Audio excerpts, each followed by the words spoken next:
Hello and welcome to this new edition of Horror Stories for Sleep. Today we're going to tell to you road horror stories. Hope you enjoy and subscribe before falling asleep. The highway stretched endlessly ahead, its asphalt ribbons swallowed by the night. Joseph tightened his grip on the steering wheel, the faint hum of his car the only sound in the oppressive silence. The GPS had failed hours ago, leaving him with nothing but the faint glow of his headlights and the void of the unlit road to guide him. Around him, the landscape was barren. No buildings, no signs, just an expanse of flat, desolate land that seemed to go on forever. It had been a mistake to take this detour. The storm earlier had flooded the main route, and a gas station attendant had suggested this shorter path. Joseph, eager to make up lost time, had followed the advice without question. Now he couldn't shake the feeling that he was utterly and irreversibly alone. As the miles rolled by, fatigue began to weigh on him. The shadows cast by his headlights seemed to stretch and writhe unnaturally, and he found himself glancing into the rearview mirror more often than necessary. The back seat was empty, of course, but the unease wouldn't leave him. A flicker of movement in the periphery made him slam on the brakes. His car screeched to a halt, the silence that followed deafening. Heart pounding, he scanned the road ahead, but there was nothing. No animal darting across, no figure standing in the way, just the empty, endless highway. He chuckled nervously, rubbing his eyes. "Get it together, Joe," he muttered, easing back onto the accelerator. Minutes later, he spotted something ahead, faint and flickering, like a candle in the wind. As he approached, the light took shape, an old, rusted gas station, its neon sign struggling to stay lit. Relief flooded him. He was almost out of fuel, and the thought of being stranded in the middle of nowhere had been gnawing at his sanity. The gas station looked like it hadn't been operational for decades. The windows were dark and the pumps were ancient, their surfaces weathered and peeling. Still, Joseph pulled up, stepping out into the chilly night air. The wind carried a faint, acrid scent, like burning rubber. "Hello?" he called, peering into the station's window. It was empty inside, the shelves bare and coated in dust. He tried the pump, but it was unresponsive. Frustrated, he turned back to the car, and that's when he saw it. A figure stood in the distance, barely illuminated by the car's taillights. It was motionless, its shape indistinct but human. "Hey!" Joseph called out, his voice cracking. The figure didn't move. He squinted, his pulse quickening. There was something wrong about its proportions, as though it had been stretched unnaturally tall. Shaking his head, he climbed back into the car, locking the doors and gripping the steering wheel tightly. He told himself it was just a trick of the light. Exhaustion was playing games with his mind. The engine roared to life and he sped off, leaving the gas station and the strange figure behind. But as he drove, the unease grew. In the rearview mirror, he caught glimpses of movement, shadows that didn't belong to the trees or the car. He glanced back several times, heart racing, but each time the road was empty. Then the radio crackled to life. Static filled the cabin, a harsh, grating noise that made him wince. He reached out to turn it off, but a voice broke through. Low and distorted, it was barely audible over the static. "Turn around." Joseph's hand froze.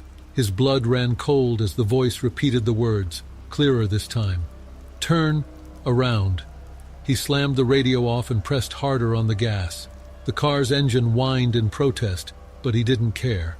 Something was wrong. Every instinct screamed at him to keep moving, to get away from whatever was out there. A loud thud against the trunk made him swerve violently. He steadied the car, breathing heavily, and dared a glance in the rearview mirror. For a moment he saw nothing, but then, faintly illuminated by the red glow of his taillights, he saw the figure again. It was closer this time, impossibly close, clinging to the trunk of the car. Joseph let out a strangled cry and floored the accelerator. The figure didn't budge, its shape blurring as the car sped faster and faster. Then, with a sickening screech, the car stalled, skidding to a halt in the middle of the road. The engine sputtered and died. The silence was deafening. Joseph's hands shook as he fumbled for his phone, but there was no signal. The headlights flickered, then went out completely, plunging him into darkness. The air in the car grew heavy, suffocating. A soft knock sounded on the driver's side window. Joseph turned his head slowly, his breath hitching. The figure stood there, its face inches from the glass. Its features were indistinct, shifting like smoke, but its eyes were a pale, unearthly white, boring into him with a malevolence that froze him in place. The door lock clicked. Joseph's scream echoed into the void as the door creaked open. The cabin light flickered faintly as the door swung wider. Joseph stumbled out of the car, tripping over himself as he backed away. The figure followed, its movements jerky, almost mechanical. He scrambled to his feet, darting toward the open road, but his legs felt heavy, as though something unseen was dragging him back. He turned to see the figure still advancing, its pale eyes fixed on him, unrelenting. "What do you want?" he shouted, his voice breaking. The figure tilted its head, the gesture eerily deliberate. Its form shimmered briefly, and for a fleeting moment, Joseph thought he saw something behind it, a mass of shadowy tendrils, writhing like smoke in the faint moonlight. Suddenly, the air was filled with an ear-splitting screech, like metal grinding against metal. Joseph clapped his hands over his ears, stumbling backward. The noise grew louder, unbearable, until he collapsed to his knees, his vision swimming. As the sound reached its peak, the figure lunged, and everything went black. Highways stretch like veins through the world's hidden darkness. This is another tale from the shadows, a road where fear runs deep, and not every passenger is alive. The following account is transcribed from the interview logs of Officer Daniel Graves, recorded 6 months after his resignation from the force. His words, unsteady and fragmented, were given during an internal investigation into the infamous Silent Mile disappearances. You think it's just a story, don't you? Some cautionary tale to keep folks from driving alone at night. I used to think the same thing, thought it was all nonsense, rumors spread by truckers too tired to know reality from a bad dream. But I saw it, I lived it, and it left me with scars I can't explain and memories I wish I could burn. The call came in at 11:47 p.m. Routine welfare check, the dispatcher said. A woman had reported a stopped car with its hazards on and someone lying in the road near mile marker 198. She claimed she almost hit him, but when she got out to help, he was gone. No sign of him, just skid marks and a smell she couldn't describe, like burnt metal. She was spooked, and I can't blame her. People don't just disappear. I was the closest unit, so I headed that way. I'd driven that stretch of Highway 61 more times than I could count. It's a dead zone for cell service, surrounded by nothing but flat fields and skeletal trees. Most folks avoid it after dark. Too many deer and not enough lights. But I didn't think twice about it. I was an officer of the law, and this was my job. The first thing I noticed was the silence. My patrol car's engine hummed steady, but it felt muted, like the sound didn't carry. Even the wind had stopped. It was unnatural, oppressive, the kind of quiet that presses against your skull until you feel like screaming just to break it. When I reached mile marker 198, I slowed down. Sure enough, there was a car parked on the shoulder, hazards blinking weakly in the dark. A black sedan, doors shut, windows up. No sign of anyone around.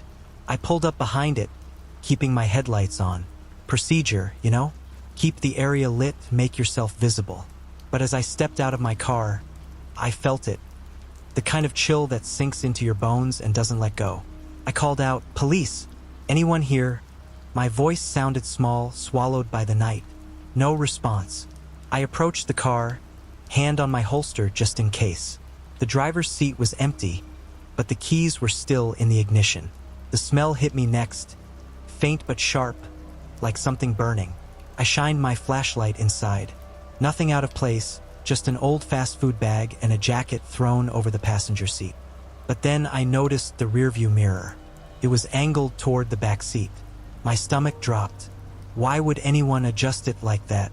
I stepped back, circling around to check the trunk. That's when I saw the footprints. Bare feet, small like a child's, leading away from the car into the field. I called it in, but all I got was static. No response from dispatch, just a crackling noise that made my skin crawl. I should have waited for backup. Hell, I should have left right then and there. But I couldn't shake the feeling that someone needed help. I followed the tracks, my flashlight cutting through the darkness. The field stretched on forever, the grass waist-high and swaying even though there was no wind. The footprints led to a patch of flattened grass, and in the center of it, I found something. A doll, old, dirty, with one eye missing. Its dress was torn, and its plastic limbs were scratched like it had been dragged through gravel. I don't know why, but touching it felt wrong, like I was breaking some unspoken rule. That's when I heard it. A faint laugh, high-pitched and echoing, coming from somewhere ahead. My blood ran cold. I called out again, "This is the police. Show yourself." The laugh stopped, and for a moment, there was nothing but that suffocating silence again. Then I saw the light. It was faint at first, flickering in the distance, like someone holding a lantern. I started toward it, my hand gripping my flashlight so tight my knuckles ached. As I got closer, the light seemed to retreat, always staying just out of reach. I shouted, demanded whoever it was to stop, but they didn't listen. They just kept moving, leading me deeper into the field. The grass began to thin, giving way to dirt. The smell grew stronger, acrid and metallic. That's when I saw it. A second car, half buried in the earth. Its frame was rusted, the windows shattered. It looked like it had been there for decades, but the license plate was still visible. My flashlight caught it, and my breath caught in my throat. It was the same plate as the sedan back on the road. The exact same plate. I felt a presence then, behind me, the kind of feeling you can't explain, like when someone's staring at the back of your head. I spun around, and my flashlight flickered. In the brief moments of light, I saw them. Figures, pale and gaunt, standing in the grass. Their faces were blank. No eyes, no mouths, just smooth skin. They didn't move, but I felt their gaze. My legs locked up.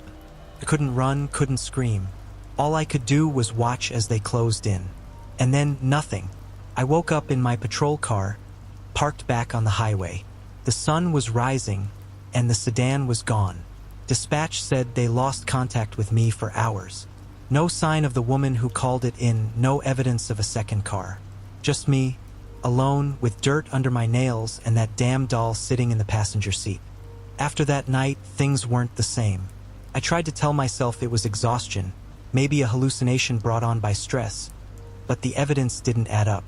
The dirt under my nails, the scratches on my arms, the doll. It was all real. I handed the doll over to forensics, thinking they'd find something. But when they opened the evidence bag a day later, it was gone. Just gone, like it had never existed. I should have let it go, but I couldn't. I started digging into the history of that stretch of Highway 61. Officially, there's nothing remarkable about it. No accidents, no major crimes. But the locals, truckers, farmers, drifters, they told a different story. They called it the Silent Mile, said it was cursed, that people who stopped there didn't always come back. One name kept popping up, Margaret Lorne. She owned a farmhouse near mile marker 198 in the late 1940s. According to local legend, she lost her daughter in a car accident on the highway. They say she spent years walking the road at night, carrying a lantern, looking for the driver who hit her child and fled the scene.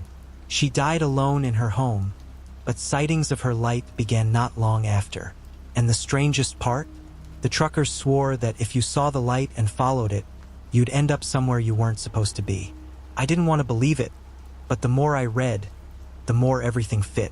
The lantern, the laughter, the doll. It all pointed to her. I had to know for sure. I took another drive out there, this time during the day. It felt different in the sunlight, ordinary, almost peaceful.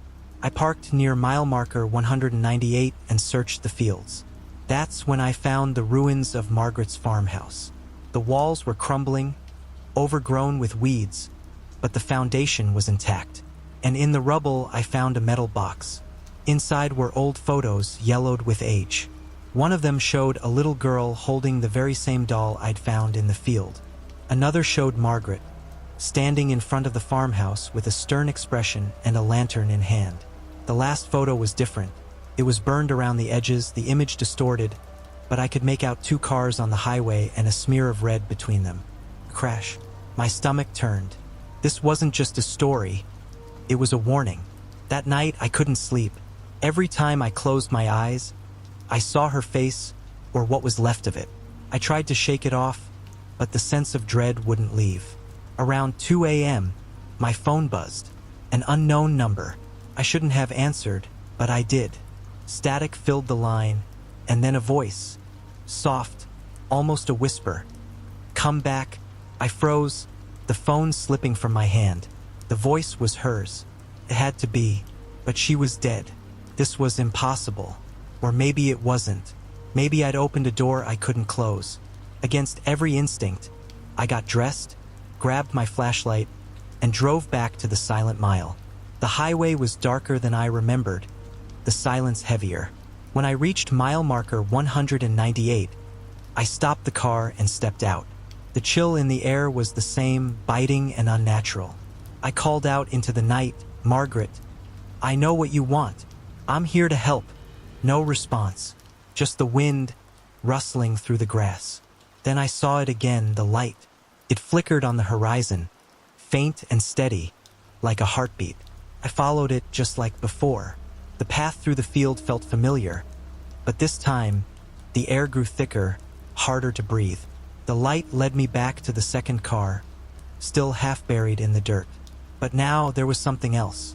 A figure kneeling next to the wreckage. She turned slowly, and for the first time, I saw her face clearly.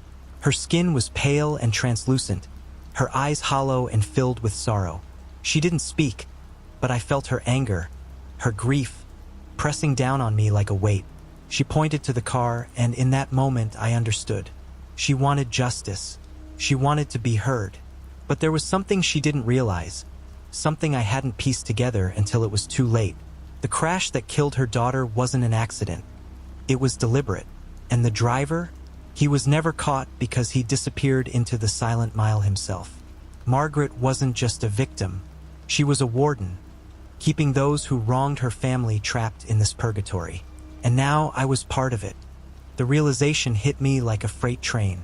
The silent mile wasn't just haunted. It was a trap, a spider's web spun from grief and vengeance. Margaret wasn't leading me to answers. She was pulling me deeper into her world. The light from her lantern flared brighter, illuminating the wreckage of the second car. Rusted metal twisted into jagged shapes, bloodstains long dried on the upholstery, and shattered glass gleaming like broken stars. I could hear faint whispers now, like the voices of the dead tangled in the wind. "I can't help you," I whispered, my voice trembling. "I don't belong here." Margaret's expression didn't change, but the air around her grew colder, the pressure heavier. She raised her lantern, and suddenly the field began to shift. The tall grass swayed violently, and the ground beneath my feet softened as if I were sinking into the earth itself. The wreckage of the car started to move, groaning as if alive, pulling itself free of the dirt. I stumbled back, my flashlight flickering wildly. Shapes began to emerge from the shadows, indistinct at first, but then more defined. Faces, dozens of them, men, women, children, all of them pale and gaunt, their eyes dark pits of emptiness. They surrounded me, silent and unmoving, their hollow gazes fixed on me. "Stop!"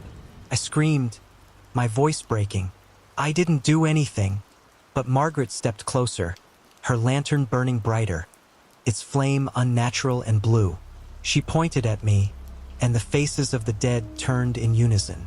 Their mouths opened, releasing a chorus of anguished cries that pierced the air, each one a fragment of pain and fury.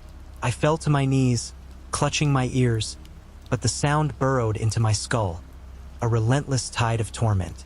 Through the cacophony, Margaret spoke, her voice cutting through the noise like a blade.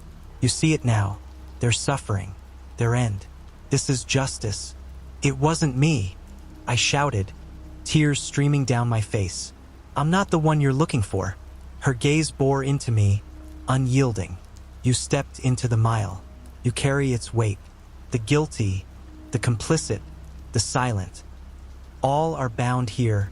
I tried to crawl away, but the ground beneath me shifted, turning to soft, clinging mud that swallowed my hands and knees. The faces of the dead grew closer, their features contorted with anguish, their hands reaching out, skeletal and cold. Each touch burned, searing my skin and drawing out memories I didn't know I had. Images of accidents I'd ignored, of times I turned away instead of helping. Margaret wasn't just a spirit of vengeance. She was a judge, and the silent mile was her courtroom. "Please," I begged, my voice hoarse. "I'll do whatever you want. Just let me go."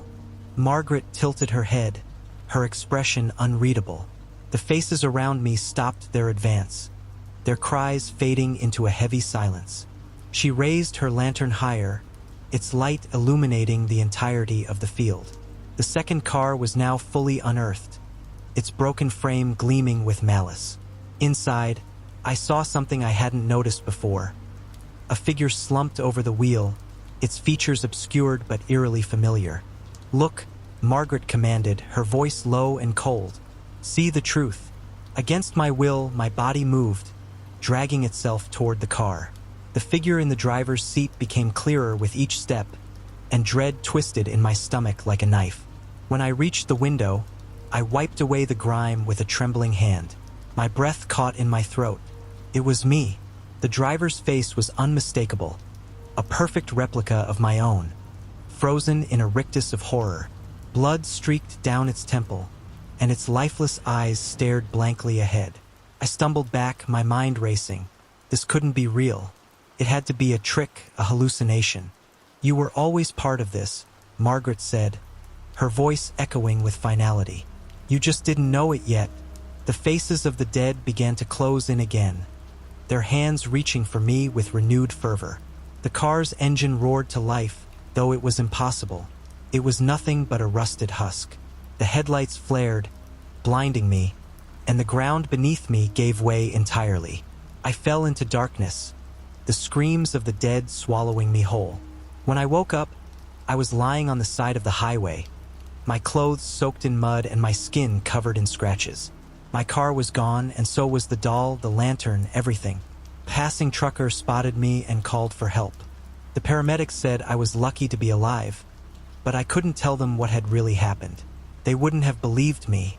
I stayed silent, but the silent mile hasn't left me. Every time I close my eyes, I see her lantern, hear the whispers, feel the cold hands pulling me under. I've tried to move on, to forget, but it's always there, waiting. I know someday I'll have to go back, not for justice, not for answers, but because once you enter the mile, you're never truly free. Weeks have passed since the silent mile, yet the weight of that night refuses to lift. My nights are plagued with vivid dreams, or memories, I can't tell anymore. Margaret's eyes, pale and unyielding, stare at me in every reflective surface. I've stopped looking in mirrors. Every shadow feels too close. Every whisper of the wind carries fragments of her voice. I thought distance would help, but no matter how far I drive, it's like I'm still on that cursed stretch of road. Today, I decided to face it head-on. If the mile has claimed me, if Margaret still watches, then there has to be a reason. I need to understand.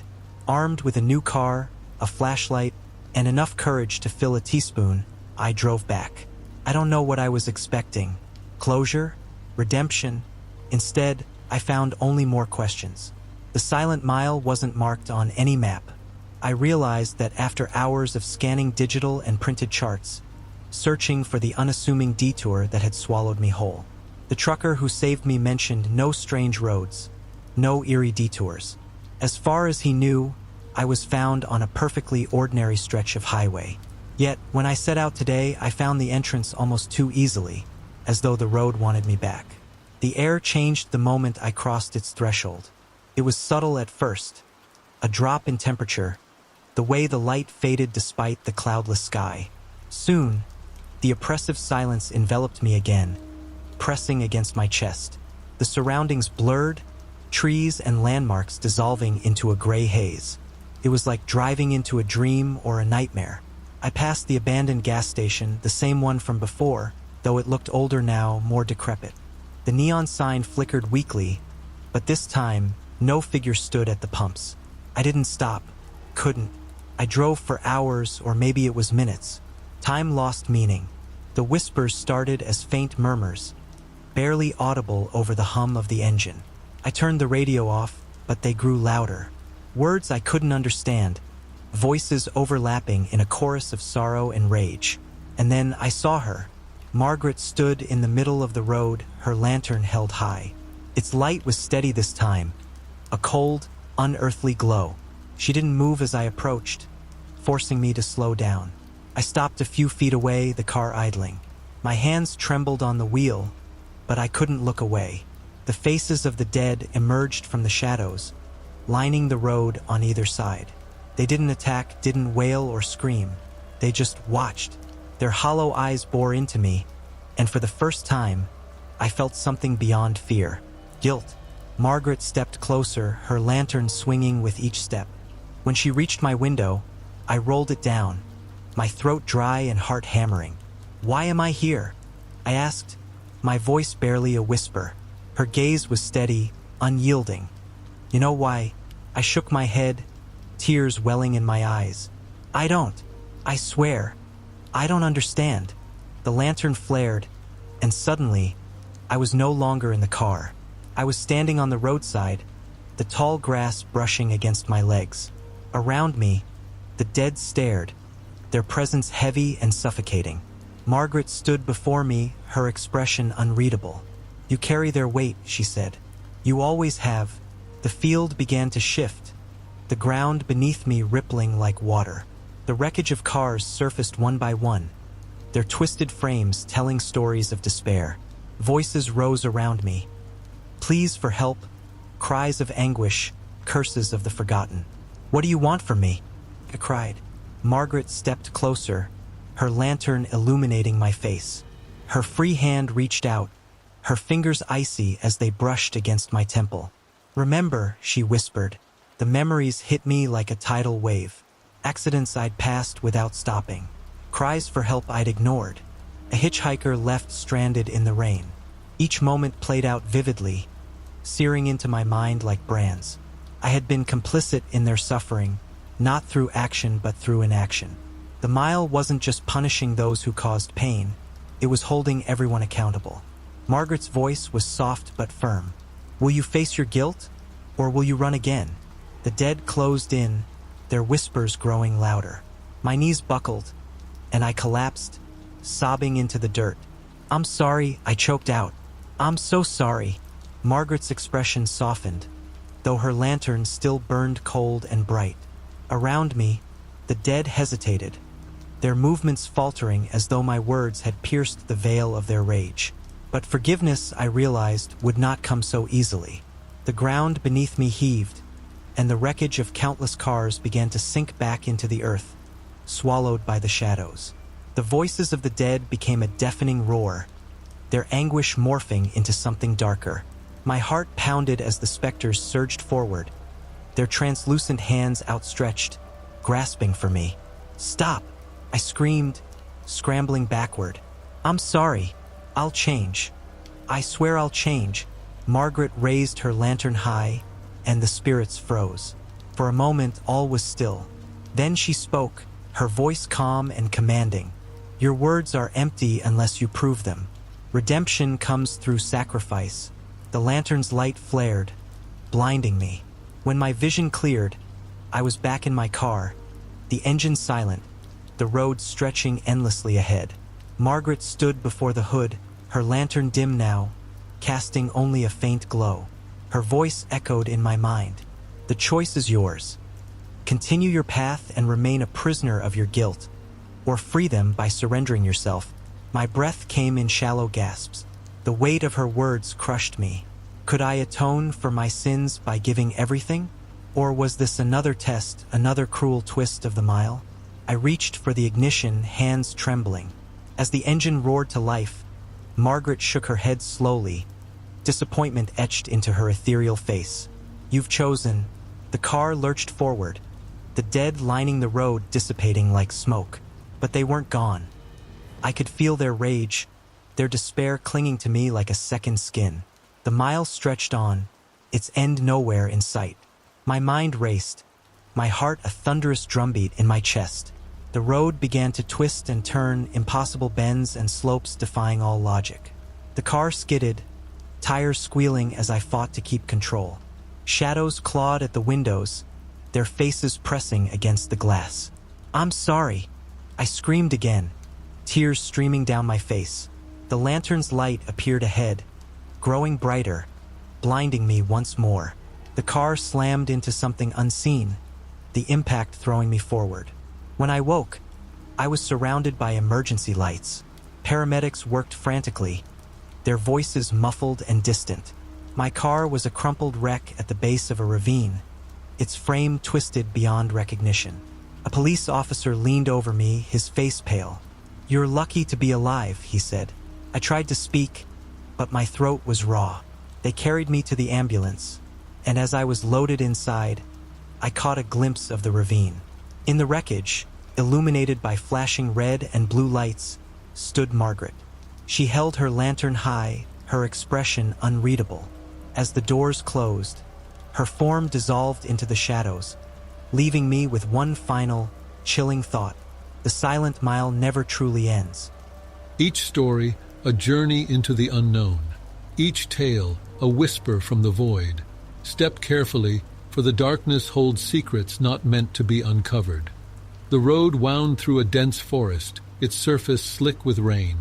Lucy had taken this route before, but tonight it felt unfamiliar, even menacing. The tall pines loomed like sentinels on either side, their branches clawing at the blackened sky. Her GPS had lost signal miles ago, leaving her to navigate the unlit road by memory and instinct.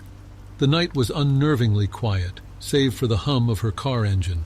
Every so often the headlights would catch the reflective glint of animal eyes lurking in the underbrush, but no creatures ever emerged. Lucy tightened her grip on the wheel, feeling the weight of the isolation pressing down on her. It wasn't supposed to be like this. She had planned to reach her destination hours ago, but a series of wrong turns had left her stranded in this labyrinthine wilderness. The thought of pulling over and waiting until daylight was tempting, but the idea of being alone in the dark forest felt worse. She pressed on, her tires hissing against the wet pavement. As the minutes stretched into hours, Lucy began to notice strange things. The first was the signs, small, rusted markers that looked decades old. They appeared at irregular intervals, their messages cryptic. "Turn back. No safe passage. You have been warned." She told herself they were remnants of some old joke or perhaps a long-abandoned road safety campaign. But the unease in her chest grew with each passing mile. Then came the shadows. At first she thought it was just her imagination, the interplay of light and darkness in the forest playing tricks on her tired mind. But the shapes darting across the road grew bolder, lingering just long enough for her to question if they were real. One particularly large shadow seemed to crouch in the middle of the road before vanishing into the trees as her car approached. Her breathing quickened. She turned on the radio to drown out the oppressive silence, but all she got was static. Even the emergency alert system was dead. She fiddled with the knobs, desperate for any human voice to break the solitude, when she caught something, a faint whisper buried in the static. She froze, her hand hovering over the dial as the whisper grew louder, more insistent. "Lucy." Her name echoed through the car, soft and malevolent. Her stomach dropped. She slammed the radio off, her pulse thundering in her ears. She didn't know how it knew her name, but she wasn't about to find out. She floored the accelerator, the car lurching forward. The road twisted and turned like a serpent, the rain now falling in heavy sheets that reduced visibility to almost nothing. The windshield wipers thrashed furiously, but it was no use. Lucy's knuckles turned white as she clung to the wheel, her eyes darting between the road and the rearview mirror. A figure appeared ahead, a man standing in the middle of the road. She screamed and swerved, narrowly avoiding him. The car skidded to a halt, its tires sinking slightly into the muddy shoulder. Heart pounding, she craned her neck to look back. There was no one there. Her hands shook as she restarted the car, but it refused to move. The engine whined, sputtered, and died. Panic set in as she tried again, her foot slamming the gas pedal. The forest closed in around her, the rain pounding on the roof like 1,000 tiny fists. Then she heard it, a low, guttural growl coming from the woods. It was unlike any animal she'd ever heard, a deep, resonant sound that seemed to vibrate through her bones. The growl was joined by others surrounding the car. She locked the doors, her breath fogging up the glass. The first claw mark came from the driver's side, a long, jagged scratch that tore through the paint. Lucy screamed, fumbling for her phone, but it was dead, the screen stubbornly blank. Another scratch, this time on the rear door, followed by a heavy thud as something massive slammed against the trunk. The windows began to fog up from the outside, as if something was breathing against them. Shapes pressed against the glass, too distorted to make out. Lucy cowered in her seat, tears streaming down her face. She shut her eyes tightly, whispering prayers under her breath. When she opened them, the fog had cleared.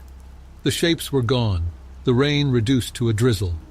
The engine started without protest, and she peeled away from the spot, not daring to look back. The road straightened, and relief began to creep in. But then she saw the sign, "Welcome to Blackwood." She had seen that same sign hours ago. The rain fell in a relentless drizzle, a pale veil over the desolate countryside. The road stretched out ahead, serpentine and unyielding, its surface glistening with the eerie sheen of water under the sickly light of an overcast moon. There was no end in sight, only the monotony of the asphalt ribbon vanishing into the horizon, swallowed by the dense shroud of mist that clung to the earth like a spectral wraith. Ethan Holloway tightened his grip on the steering wheel, his knuckles pale against the dim interior light of his battered sedan. He had been driving for hours, maybe days, he could no longer tell. Time had become an abstraction, a meaningless sequence of moments bleeding into one another as he chased the elusive promise of a destination he could not name. It was somewhere along this forgotten highway, they had told him. The whispers came from strangers with hollow eyes, their words like brittle leaves carried by an unseen wind. Follow the road, they had said. The answers lie beyond the mist, but the road, it seemed, was infinite, and with every passing mile, Ethan felt the oppressive weight of something unseen pressing against his chest, as if the air itself resented his intrusion. Each passing signpost was a warped mockery of familiarity, the letters twisting into illegible runes that seemed to rearrange themselves when he glanced away. The headlights pierced the gloom, illuminating the skeletal remains of trees that lined the road like sentinels, their gnarled branches reaching skyward as if beseeching mercy from an uncaring heaven. The radio, long since devoid of any coherent signal, hissed with a static that seemed to pulse in rhythm with his heartbeat. Occasionally, a fragmented voice would break through, whispering phrases that danced on the edge of comprehension before dissolving into the void. Ethan turned the knob futilely, trying to silence it, but the whispers only grew louder, more insistent, until they became a chorus of disembodied murmurs echoing inside his mind. The steering wheel vibrated faintly under his hands, an almost imperceptible tremor, as though the car itself shared his unease. The rain intensified, the droplets hammering against the windshield with a fury that seemed unnatural. Ethan squinted into the darkness, his eyes straining to catch any sign of life, but the road offered no solace, only the endless, undulating ribbon of despair that stretched into oblivion. And then he saw it, a figure standing by the roadside, illuminated by the cruel glare of his headlights. It was a woman, her face obscured by a veil of dark hair that clung to her like a shroud. She raised an arm, her hand outstretched in a silent plea for help. Ethan's foot hovered over the brake pedal. Logic screamed at him to keep driving, to avoid the inevitable trap that lay hidden behind her ghostly silhouette. Yet, something deep within, a primal, inexplicable urge, compelled him to stop. The tires screeched against the wet pavement, and the car came to a reluctant halt. The woman did not move. She remained motionless, her presence an ominous stain against the pale fog. Ethan hesitated, his heart hammering in his chest, before reluctantly stepping out into the cold embrace of the night. The rain soaked through his jacket almost instantly, the chill biting into his skin. He approached her cautiously, each step an act of defiance against the primal fear that clawed at his mind. "Miss," he called out, his voice trembling despite his attempt to steady it. She did not respond. Her head tilted slightly, as though she were listening to something he could not hear. As he drew closer, Ethan noticed the pallor of her skin, a ghastly white that seemed to glow faintly in the darkness. Her dress, once a pristine white, was now stained with the shadows of countless nights, its fabric billowing slightly in an unseen breeze. When she finally lifted her face, his breath caught in his throat. Her eyes were black voids, twin abysses that seemed to swallow the light and reflect nothing in return. Her lips parted, and a sound emerged, a low, keening wail that resonated with a despair so profound it seemed to echo from the very depths of the earth. "Turn back," she whispered, though her lips barely moved. The words sliced through the air, carrying with them a weight of finality that chilled Ethan to the bone. Before he could respond, she raised a hand and pointed down the road. Ethan turned, and his stomach twisted into a knot of fear. The road behind him had vanished, replaced by an impenetrable wall of fog that roiled like a living thing, its edges shimmering with an unnatural light. Panic surged through him, but when he turned back to the woman, she was gone, leaving only the faintest impression of her presence in the damp air. The whispers from the radio returned, louder and more chaotic, their dissonant melody unraveling his tenuous grip on reality. Ethan stumbled back to his car, his breath coming in shallow gasps. The eerie chill of her presence lingered in the air, coiling around him like an invisible chain. He slammed the door shut, locking it out of instinct, as if it could protect him from whatever malevolent force stalked this desolate stretch of road. The rain had slowed to a mere drizzle, but the fog thickened, encasing the vehicle in an oppressive cocoon. His hands trembled as he gripped the steering wheel, eyes darting to the rearview mirror.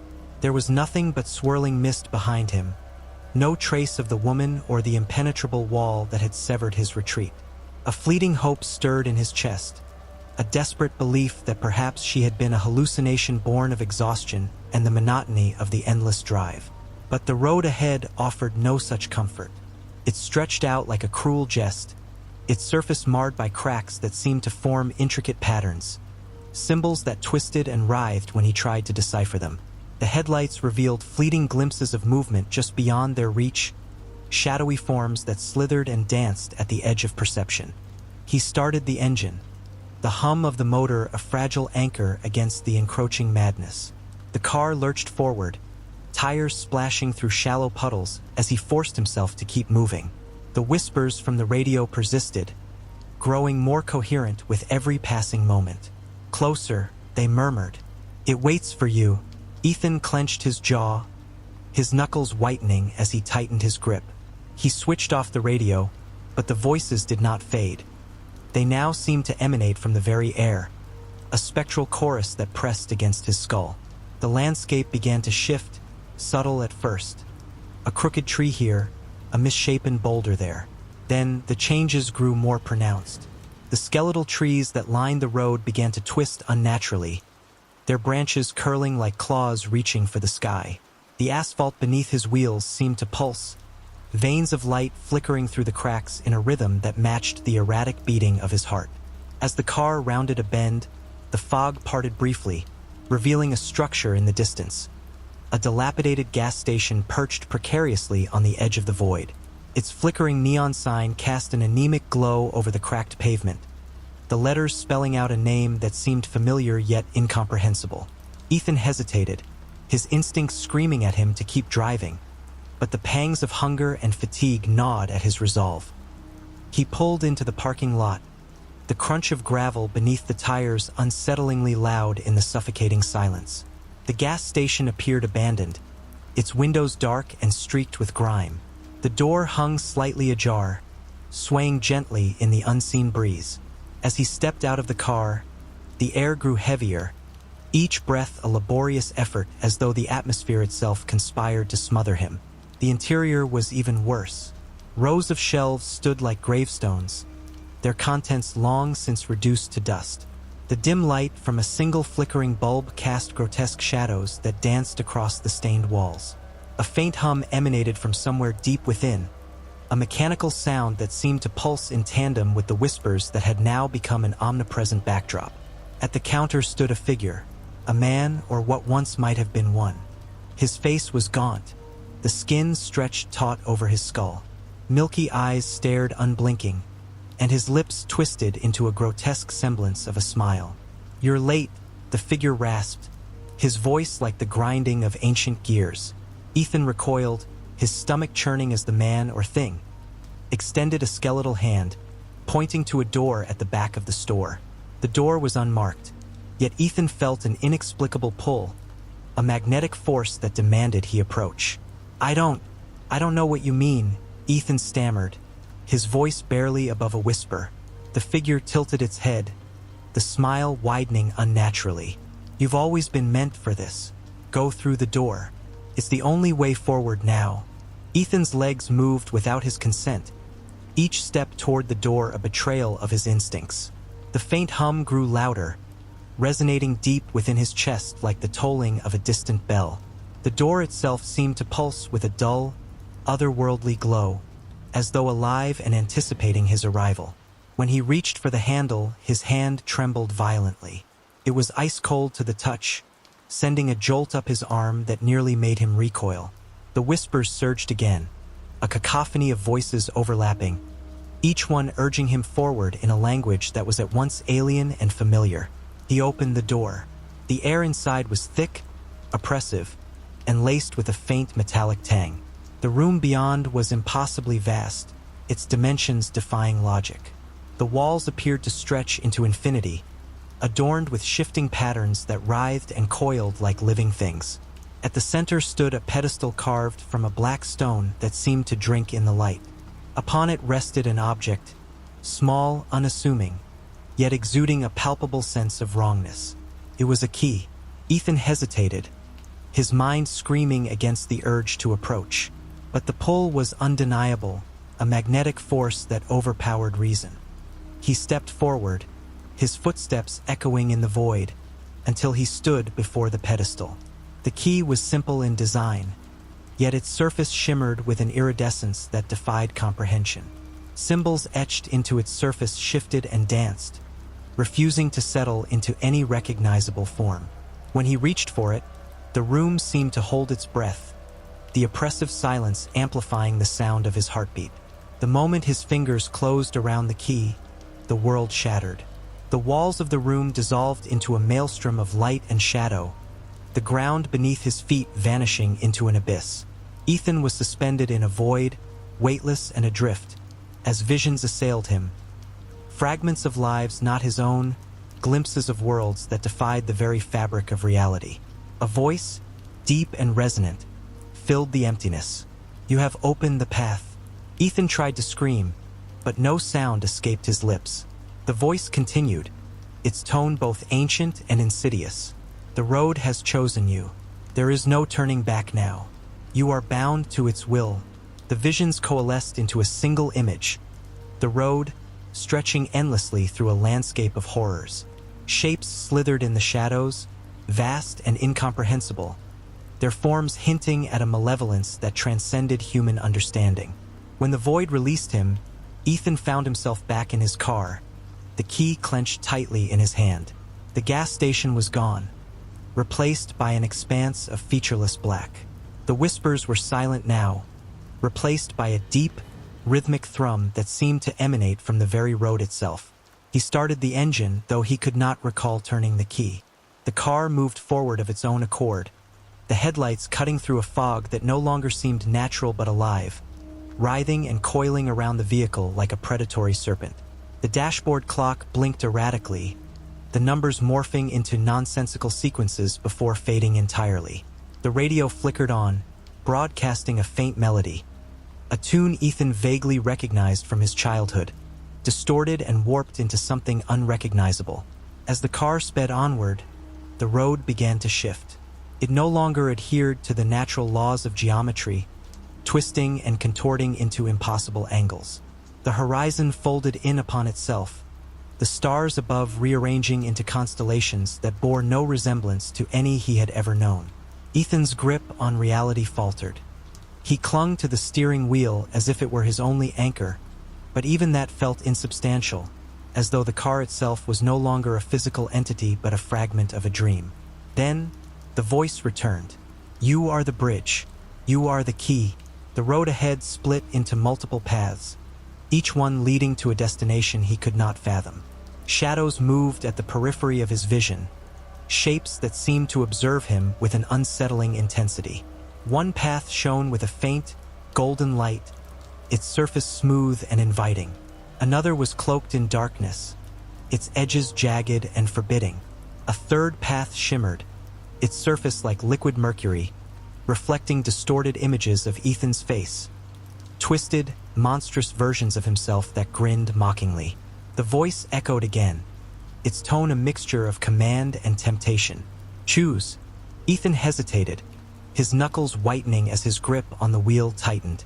The demand to choose hung over him like a blade, yet every path promised only ruin. His breath came in shallow gasps, each inhalation poisoned by the suffocating air inside the car. The shadows beyond the headlights grew bolder, pressing closer, revealing flashes of unearthly eyes, hungry, unblinking. The car lurched forward without his input, as though the decision had already been made for him. It veered toward the darkest path, its jagged edges rising like the teeth of a great beast. Ethan screamed, his voice swallowed by the oppressive hum that now resonated from the very road beneath him. The tires skidded across the uneven surface, but no sound came from their contact, only an unnatural silence that seemed to seep into his skull. The headlights flickered, illuminating glimpses of the terrain. The landscape was barren, a lifeless void that stretched endlessly. Shapes moved in the shadows, hulking and amorphous, their forms shifting as if made of liquid darkness. Ethan's stomach churned as the car climbed a sudden incline, the horizon tilting unnaturally. Then he saw it, a figure standing in the middle of the road. It was humanoid, yet profoundly wrong. Its limbs were too long, its head tilted at an impossible angle. The skin was pale, almost translucent, veins pulsating with a black ichor that seemed to writhe beneath the surface. The figure raised a hand, pointing directly at Ethan, and though its mouth did not move, he heard its voice clearly in his mind. "You should not have come." The car stopped abruptly, throwing Ethan against the steering wheel. Dazed, he fumbled to put the car in reverse, but the gear stick refused to move. The figure approached slowly, each step punctuated by a sickening squelch. Ethan locked the doors, though he knew it was futile. The figure's hollow eyes met his, and he felt something crack within his mind, a fracture in the thin barrier separating him from whatever eldritch horrors lay beyond. Suddenly, the windshield began to spiderweb, cracks spreading as though an invisible force was pressing against it. Ethan screamed, pounding at the glass as if he could somehow stop it. The figure reached the car, placing a single grotesque hand against the windshield. The black ichor beneath its skin spread outward like ink, consuming the glass and plunging the interior into absolute darkness. Ethan fumbled for his phone, desperate for some light, some connection to the world he had known. The screen flickered to life, but instead of his home screen, it displayed a grainy image of the gas station. In the corner of the screen, a timestamp read 5:07 a.m., a time that had not yet arrived. The feed panned slowly, showing the warped door of the restroom and, finally, the pedestal with the key. Standing beside it was himself. Ethan dropped the phone in horror as the sound of footsteps echoed from all around him, impossibly loud within the enclosed space. The interior of the car began to twist, the seats elongating and contorting as if made of flesh. The rearview mirror reflected not the road behind him, but a vast, starless void teeming with faintly glowing shapes, creatures that slithered and pulsed with malevolent intent. The car began to move again, this time pulled forward by some unseen force. Ethan's hands left the wheel, his arms trembling uncontrollably as the shadows outside the car pressed closer, their edges sharp and dripping with an oily substance. The headlights illuminated the road ahead just long enough for him to see that it no longer led anywhere. It simply ended, dissolving into the same abyss he had glimpsed in the rearview mirror. Then the car stopped. The silence was absolute, broken only by Ethan's ragged breaths. His body ached, his mind teetering on the brink of collapse. The dashboard lights flickered weakly, casting strange shadows across his face. And then, as though summoned by his despair, the voice returned. "You are part of it now. The road claims all." The car door flew open, though Ethan had not touched it. A frigid wind howled in, carrying with it the stench of decay and rot. He tried to resist, clawing at the seat, but an unseen force dragged him from the car and onto the jagged surface of the road. The asphalt burned against his skin, but the pain was distant, secondary to the sheer terror that gripped him. Above him, the sky churned with impossible colors, the stars aligning into grotesque patterns that seared his mind. The shadows gathered around him, their forms solidifying into monstrous figures with jagged limbs and too many eyes. They closed in, their murmurs rising into a deafening chant. Ethan's voice broke as he begged, pleaded, screamed for mercy, but the road offered none. Ethan's cries were swallowed by the cacophony around him. The shadows loomed closer, their features shifting like molten wax. Each step they took reverberated through his chest, the vibrations resonating with the darkened veins of his trembling body. He tried to crawl, but the road beneath him seemed to resist, gripping his palms like tar. Every movement drained him, his strength siphoned away by the very ground he sought to escape. Above, the twisted constellations pulsed with an eerie rhythm, as though marking the time he had left. The figures encircling him grew clearer in form, skeletal and insectoid, with faces half-formed from human features. Their mouths stretched unnaturally wide, emitting guttural sounds that slithered into his ears and clawed at his sanity. They spoke no words, only fragments of noise, but their meaning was clear in Ethan's mind. He was no longer a traveler on the road. He was its prey. As he struggled, the asphalt beneath him rippled. It began to sink, turning pliable and wet, like quicksand pulling him into its depths. His hands clawed desperately at the ground, but the black ichor engulfed them, burning like acid and freezing like ice all at once. The world around him narrowed to the unrelenting pull of the road and the gleaming, malicious eyes of the creatures watching his descent. Then he saw it. Far ahead, where the road should have disappeared into darkness, there was a figure. This one was unlike the others, not monstrous, but faintly human in silhouette. It stood motionless, its presence somehow more horrifying than the surrounding horrors. The figure raised a hand, beckoning, its movement unnaturally slow. Ethan's sinking halted, though the pressure on his body remained suffocating. The circle of shadow creatures parted, and the figure began to approach. With each step, it shed pieces of itself, flesh disintegrating into ash, revealing something impossibly wrong beneath. By the time it reached Ethan, all that remained was a skeletal frame, its bones etched with pulsating runes, the sockets where its eyes should have been burned with pale, flickering light. "Why do you fight?" it asked, its voice rasping like dry leaves in a gale. "The road has chosen you." Ethan could barely form words, his throat raw from screaming. "Let me go," he choked. "Please, I don't belong here." The figure tilted its head, as though considering his plea. "You chose the road when you turned onto it, and now you will serve." Before Ethan could respond, the figure reached down, its bony hand brushing against his forehead.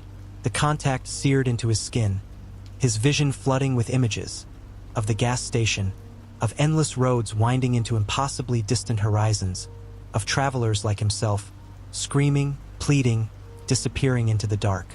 He saw his own face among them, twisted in terror, his car empty and abandoned on the shoulder of the road. "No!" he screamed, thrashing wildly as the shadows pressed closer once more. "This isn't real. It can't be real." But it was. The road began to rise, forming jagged, angular shapes that boxed him in. The creatures merged into the walls, their features etched into the shifting asphalt like grotesque murals. A tunnel of pitch-black stone emerged, and Ethan was dragged forward, his body suspended in a state of helplessness. The figure walked beside him, silent now, its empty gaze fixed ahead. The tunnel grew narrower, suffocating him with its claustrophobic grip. The walls whispered, 1,000 overlapping voices that seemed to speak directly into his soul. They taunted him, laughed at his struggle, recounted every misstep that had led him here. And as he was pulled deeper, he realized with growing dread that the whispers were becoming familiar. They were his own voice. They reached the end of the tunnel abruptly, spilling into a vast, barren expanse. The ground beneath him was no longer asphalt, but something rough and porous, like volcanic rock. The air here was thicker, tinged with sulfur and an acrid sweetness that turned his stomach. The sky was gone, replaced by an endless void, broken only by the faint glimmers of those malevolent constellations. The figure turned to him one last time, its skeletal face unreadable. "You belong to the road now. There is no return." With a violent push, it cast Ethan forward. He fell onto the rocky ground, the sharp edges slicing into his skin. Around him, the darkness rippled, alive with unseen movement. And then he felt it. A presence, vast and incomprehensible, descending upon him like a crushing weight. His body froze as his mind was flooded with images he could not understand. They were not memories, not dreams, but fragments of something alien. A towering shape loomed above him, its form defying logic, its countless eyes locking onto him with a hunger beyond mortal comprehension. Ethan's mouth opened in a silent scream as the thing reached for him, its tendrils wrapping around his body, his mind, his very essence. And then, there was nothing. The thing encircling Ethan was not a single entity but countless ones merged into a singular, pulsating mass. Its tendrils did not merely wrap around him. They pierced through him, rooting into his thoughts, his memories, and his very identity. Each touch unraveled another piece of who he was, replacing it with an oppressive void. He felt his mind splintering, his sense of self slipping through his fingers like sand in an hourglass. And yet he remained conscious. A cruel design, as though the road itself wished for him to witness his unmaking. The constellations above pulsed in unison, brighter now, forming strange glyphs that seared themselves into the sky. The shadows that had watched him earlier now emerged from the edges of the void, forming a twisted congregation around the towering thing. They chanted, their guttural voices weaving a sound that vibrated through his marrow. It was a hymn, a worship of whatever incomprehensible force had claimed him. Ethan's vision began to blur, his body failing under the weight of their presence.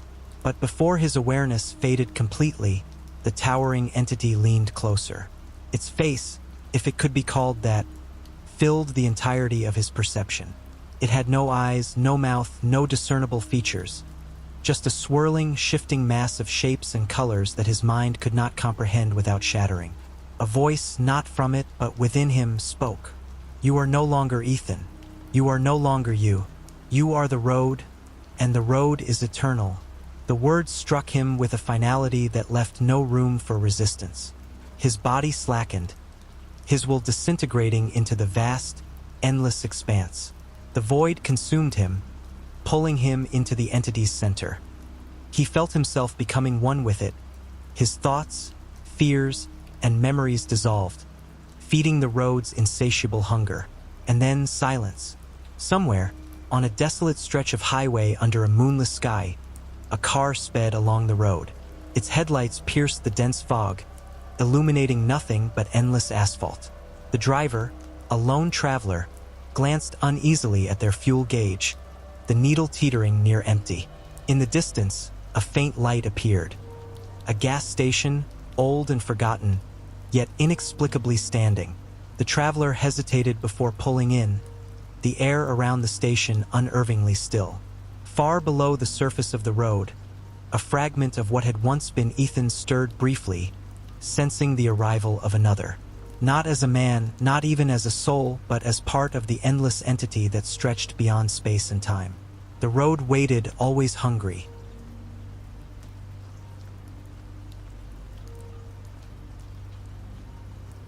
Every highway hides a story. Dare to follow the shadows? The road was desolate, a lonely stretch of cracked asphalt cutting through miles of fog-draped hills. Jenna drove in silence, the hum of her car's engine the only sound as the clock crept past midnight. She had driven this way countless times before, but tonight the familiar route felt wrong. The fog was thicker than she had ever seen, swallowing her high beams as though the light itself refused to exist here. Her phone had no signal, and the faint outlines of trees along the roadside seemed closer than they should be, leaning in like silent witnesses to her unease. She couldn't shake the feeling that she wasn't alone. The first sign of something strange came when she glanced at the passenger seat. It was empty, but the seatbelt was buckled, the strap lying taut against the fabric as though someone invisible sat beside her. Her stomach twisted. She swerved slightly, her breath catching in her throat. When she looked again, the seatbelt was unbuckled, lying limp and undisturbed. "You're tired," she whispered to herself, her voice trembling. The fog thickened, and the road began to wind in sharp, unnatural curves. The GPS screen flickered, then went black. Panic prickled at her skin as she realized she didn't recognize this part of the road. She was supposed to be on the main highway, but this stretch was narrower, lined with skeletal trees that reached out with gnarled branches. And then she saw it. A figure standing in the middle of the road. Jenna slammed on the brakes, her car skidding to a halt mere feet from the person. Her heart pounded as she strained to see through the fog. It was a woman, dressed in a flowing white gown, her hair hanging in tangled strands over her face. She didn't move, didn't flinch, even as Jenna rolled down her window slightly. "Are you okay? Do you need help?" Jenna called, her voice shaking. The woman didn't answer. Slowly she raised one pale arm and pointed down the road, her finger trembling. Jenna's skin crawled. She leaned back, intending to drive around the figure, but when she looked forward again, the road ahead was empty. The woman was gone. Her foot hovered over the accelerator, but something made her hesitate. She glanced in the rearview mirror and nearly screamed. The woman was in the back seat. Jenna turned sharply, but the seat was empty. The silence in the car was suffocating, and her breath came in short, ragged gasps. She gripped the wheel and pressed the gas pedal, determined to get off this cursed road. The whispers started moments later. They came from everywhere and nowhere at once, faint and indistinct. At first she thought it was the wind, but the words grew clearer, forming fragmented phrases that made her blood run cold. "Turn back. Don't follow her. She's waiting." Jenna gritted her teeth and turned on the radio, desperate to drown out the voices, but all she got was static. The whispers grew louder, overlapping until they became an unbearable cacophony. Suddenly her headlights illuminated a dilapidated bridge ahead, its structure rusted and sagging. The woman was there again, standing at the edge, her arm outstretched as if beckoning Jenna forward. "No," Jenna whispered, shaking her head. "This isn't real." But the car seemed to have a will of its own, pulling her closer to the bridge. Her hands trembled as she tried to turn the wheel, but it wouldn't budge. The engine revved, the speedometer climbing as the vehicle accelerated toward the bridge. The woman's face became clearer as Jenna drew closer. Her eyes were empty sockets, her mouth twisted into a gaping, soundless scream. Jenna pulled the emergency brake, stopping the car just inches from the bridge's edge. Trembling, she watched as the figure vanished into the fog. The whispers stopped. The road was silent again. Shaking, Jenna reversed and turned around, speeding away from the bridge as fast as her car could manage. She didn't care where the road led, as long as it was far from here. When she finally reached civilization hours later, the gas station attendant listened to her story with a knowing look. "That road's been closed for years," he said grimly. "Ever since the accident on the bridge. A woman died there, drove right off the edge one foggy night. They say her spirit tries to lead others to the same fate." Jenna's hands shook as she handed him a few crumpled bills for gas. She drove away without another word, vowing never to take that road again. But as she merged onto the highway, she caught a glimpse of the passenger seatbelt. It was buckled.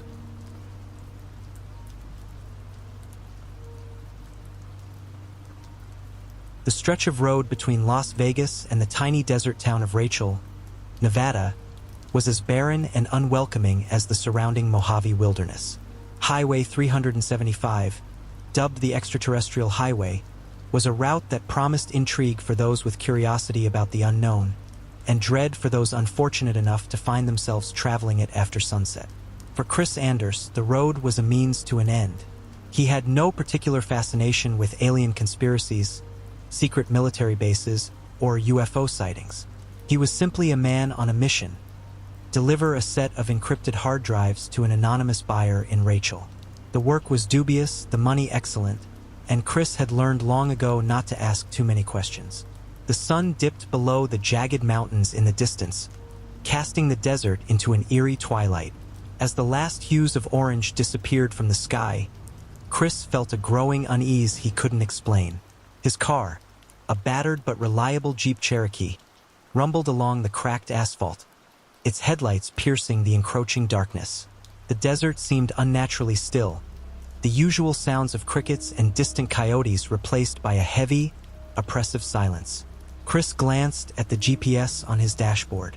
The display flickered briefly, static lines rippling across the screen. He frowned and tapped it, but the device refused to cooperate. "Great," he muttered. "Middle of nowhere, and this thing picks now to die on me." As he reached for his phone, he realized that his service bars had vanished. A surge of irritation rose in him, mingling with an inexplicable sense of dread. He had driven this highway before and knew that dead zones weren't unusual, but this felt different. The silence, the isolation, it felt almost intentional. The Jeep's engine sputtered suddenly, jolting Chris out of his thoughts. He cursed under his breath as the vehicle lurched forward before stabilizing again. "Come on, not you too," he said, patting the dashboard. Just as he began to relax, the headlights flickered, and the engine sputtered once more. This time, the Jeep came to a shuddering halt. Chris sat in stunned silence, gripping the steering wheel tightly. The desert around him was pitch black now, save for the faint glow of distant stars. He turned the key in the ignition, but the engine refused to turn over. "Perfect," he muttered, slamming a fist against the wheel. He stepped out of the car, the desert air cool against his skin. The temperature had dropped significantly, and he could see his breath in the dim light. As he inspected the engine with a flashlight, he realized with mounting frustration that he had no idea what was wrong. Everything looked fine, yet the Jeep was as lifeless as the barren land around him. That's when he noticed it, the faint hum. At first, Chris thought it was tinnitus, a persistent ringing in his ears from years of loud music and noisy construction sites. But this wasn't a ringing. It was a low, steady vibration, almost imperceptible, yet undeniably there. He turned his head, trying to pinpoint the source, but the hum seemed to come from everywhere and nowhere all at once. A flicker of movement caught his eye, and he turned toward the horizon. Far in the distance, a series of lights danced erratically across the sky. They moved too fast, too smoothly to be airplanes, their patterns defying anything he had ever seen. Chris swallowed hard, his earlier irritation now replaced by a growing sense of fear. He fumbled for his phone, but the screen remained stubbornly dark. The hum grew louder, resonating through his chest like the vibration of a bass speaker. The lights in the sky grew closer, their movements more erratic, zigzagging in ways that made his stomach churn. And then, without warning, they stopped. The lights hovered directly above him, bathing the Jeep and the surrounding desert in an unnatural, pulsating glow. The hum was deafening now, a bone-deep vibration that made his teeth ache. Chris shielded his eyes, his heart pounding in his chest. "Hey!" he shouted, though he wasn't sure who or what he was yelling at. "What the hell do you want?" The lights flared brighter, and for a brief moment, Chris thought he saw something within them. A shape, vast and incomprehensible, like a predator circling its prey. And then, just as suddenly as they had appeared, the lights vanished, plunging the desert back into darkness. Chris stood frozen, his breathing ragged.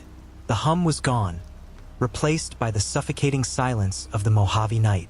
He stumbled back into the Jeep, slamming the door shut. His hands trembled as he gripped the steering wheel, his mind racing to make sense of what he had just witnessed. Before he could gather his thoughts, The GPS screen flickered back to life. The map reappeared, but something was wrong. The road was no longer visible, replaced by a swirling mass of static. Chris stared at the screen, his blood running cold as a new set of coordinates appeared. They were leading him off-road. Chris stared at the blinking coordinates on his GPS, his mind a mess of confusion and fear. It was as though the desert itself had conspired against him, forcing him off the road. He wasn't even sure if the path the device was now showing him was real. The more he stared at the screen, the more it seemed to warp, the numbers flickering and rearranging in impossible patterns. He had heard rumors, heard the stories, people getting lost near the Area 51 region, of things that couldn't be explained by any earthly logic, but he had never believed them. Not really. The GPS pinged again, drawing his attention back to the road ahead. It was now urging him down a narrow, rocky path that wound between the jagged rocks and sparse desert flora.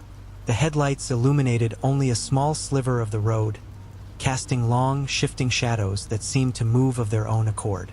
He hesitated for a moment, wondering if he should just turn around and head back to the highway, but the thought of getting lost in this godforsaken desert in the middle of the night was more terrifying than the unknown ahead. He had to keep moving. There was something inside him that knew if he stayed put for too long, things would get far worse.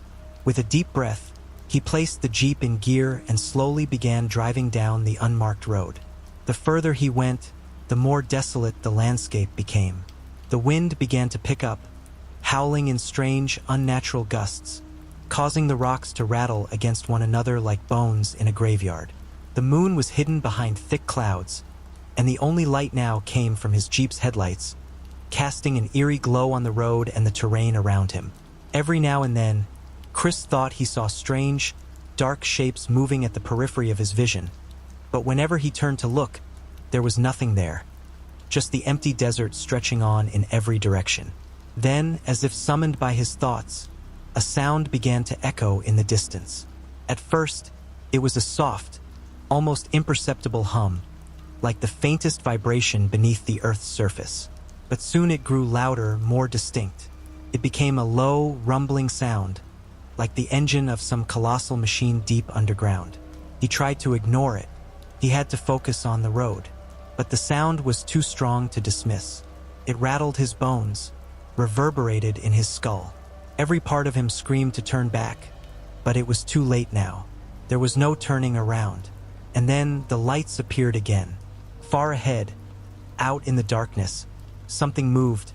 Fast, impossibly fast, like a flash of white light cutting through the night sky. It wasn't a plane or a helicopter.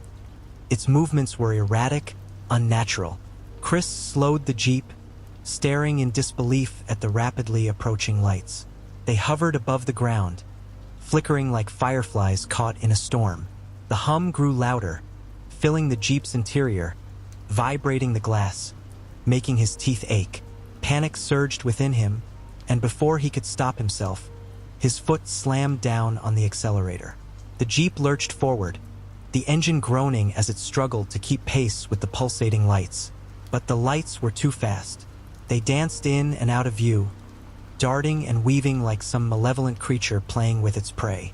And then they stopped, just like last time, hovering in place. Chris didn't know why, but he knew deep in his gut that this wasn't just a coincidence. This wasn't some trick of the light or an illusion. These lights, these things were real, and they were waiting for him. The Jeep came to an abrupt stop. Everything was silent. The hum was gone, replaced by an unsettling stillness, the kind that presses against your ears and makes your skin crawl. In the quiet, the very desert seemed to be holding its breath. Chris fumbled for his phone, his hands trembling. The screen was still dark, but he thought he saw something. A faint flicker of movement behind him in the reflection of the rearview mirror. He spun around, but the empty road stretched out behind him, nothing but the endless stretch of desert. His heart raced as his mind spun with questions, all of them spiraling towards one answer. What were they? What did they want? Why had they led him here? Suddenly, his headlights flickered again, plunging him into darkness. And then, without warning, a blinding white light engulfed the Jeep. The world seemed to twist and warp around him, as if he was being pulled into another dimension, one where the laws of physics and time no longer applied. The air in the jeep thickened, pressing against his chest, and for a moment he couldn't breathe. His head spun, nausea rising in his stomach. And then, just as quickly as it had started, it stopped. The jeep was still, the desert was still, and the strange lights were gone. Chris sat in stunned silence, his hands shaking as he turned off the engine. His heart pounded in his ears, and his mind was a whirlwind of fragmented thoughts. He didn't know how long he sat there, staring out at the emptiness around him. The quiet desert night was oppressive, heavy with an unnatural stillness. The hum, the lights, the strange sense of being watched, they were all gone now. But something had changed. He couldn't explain it, but he knew deep down that he would never be the same again. And then, out of nowhere, a voice crackled through the radio. "Get out of there." Now, Chris froze, his blood running cold. The voice was distorted, as if coming from the depths of a cave or a void. It wasn't anyone he recognized. Who is this?" he rasped, his throat dry, but there was no answer, just static. And then the radio went dead. Chris knew then that it was time to leave. Whatever had just happened, it wasn't over. It was only just beginning. With shaking hands, he restarted the jeep, ignoring the empty road ahead. Whatever the hell was out there, it was watching him now. Chris didn't dare look back as he gunned the jeep forward. The voice on the radio had been enough. He could feel something crawling beneath his skin, an unseen presence that had suddenly made itself known, and he wasn't sure how much longer he could keep it together. His hands gripped the steering wheel tighter than necessary, knuckles white, and the low hum from the desert, the one he couldn't quite place, seemed to follow him, echoing in the distance like a whisper at the edge of his consciousness. The headlights bounced off the uneven road as he sped through the desert, but he couldn't shake the feeling of being watched. Every shadow felt alive, every rock a sentinel, every gust of wind carrying something far worse than just the cold. It was as if the desert itself was conspiring against him. He glanced down at his GPS, still showing him in the middle of nowhere. No markers, no signs of civilization, just the long, twisting stretch of empty highway leading to the black abyss of the unknown. The coordinates kept shifting again, like the landscape around him wasn't solid, but shifting, alive in its own unnatural way. Suddenly, the jeep lurched. Chris slammed his foot on the brake, his heart leaping into his throat. The tires screamed against the rough terrain as the vehicle skidded to a stop. His pulse raced, and his breathing grew shallow. What now? The engine stuttered, refusing to restart. Panic clawed at him. The feeling of isolation that had been a distant thought now settled in around him like a vice. The radio crackled again, the static thick and uncomfortable. "You're close. Closer than you think," came the voice, distorted and cold. A chill spread through him, and his breath fogged up the windshield as he exhaled, barely able to comprehend the words. Closer? The silence that followed felt suffocating. He didn't know whether to scream or to run. His brain screamed at him to leave, to get out of there before it was too late, but his body felt frozen, unwilling to move. The weight of the air itself seemed to press down on him, making every breath feel like it took an eternity. In the distance, faintly illuminated by the jeep's dying headlights, Chris could make out shapes, dark silhouettes looming on the horizon. They weren't trees or rocks. They moved, shifting against the backdrop of the desert. Shadows of things that shouldn't be there, twisting and bending unnaturally. His heart skipped a beat. The hum returned, louder now, reverberating from the earth beneath him. It wasn't just a sound anymore. It was a vibration, deep in his bones, a sense of wrongness that made his teeth ache. Chris reached for the door handle, instinctively wanting to run. But before he could move, a cold blast of wind surged through the jeep, rattling the windows. And then silence. The hum vanished, replaced by an oppressive stillness. Chris stepped out of the jeep, heart pounding in his chest. The cold air bit at his skin, but the eeriness of the moment was so heavy that it felt like something else entirely. His boots crunched softly against the sand as he moved, almost involuntarily, toward the strange shapes ahead. They didn't make sense, too tall, too wide, too wrong. With every step, the figures in the distance grew more distinct. They were towering, humanoid in shape, but with angular limbs and elongated necks. Their heads were enormous, bulbous, with features that defied description. No eyes, no mouths. Just smooth, featureless skin that shimmered faintly in the low light, as though they were made from something not quite of this world. This was it. This was the thing. Chris froze in place. His mind reeled in panic, struggling to grasp what was happening. This couldn't be real. No, it couldn't. It had to be some kind of hallucination. There was no way this could be real. But as he blinked, the figures only grew more defined, moving toward him with deliberate slowness. The air around him grew colder, and his breath became visible, a ghostly mist hanging in the air. He wanted to run. He needed to get back in the Jeep and drive, just drive as far away from here as possible. But his legs refused to cooperate. Every part of him screamed to move, but his body wouldn't obey. Then, in the stillness of the night, a sound broke the quiet, a low, guttural hum emanating from the figures themselves. It wasn't a noise. It was something deeper, resonating in his very core, a vibration that made his insides quiver and his vision blur. The figures moved closer, now standing just a few yards from him. Chris could see the detail of their skin, smooth, pale, almost translucent, like something between living flesh and stone. They didn't walk. They glided, their movements graceful and eerily fluid. They didn't have feet, no legs. They simply hovered, floating inches above the ground, their forms bending unnaturally as they approached. One of them reached out, extending its long, elongated arm toward him. Chris felt the air thicken around him as it made contact.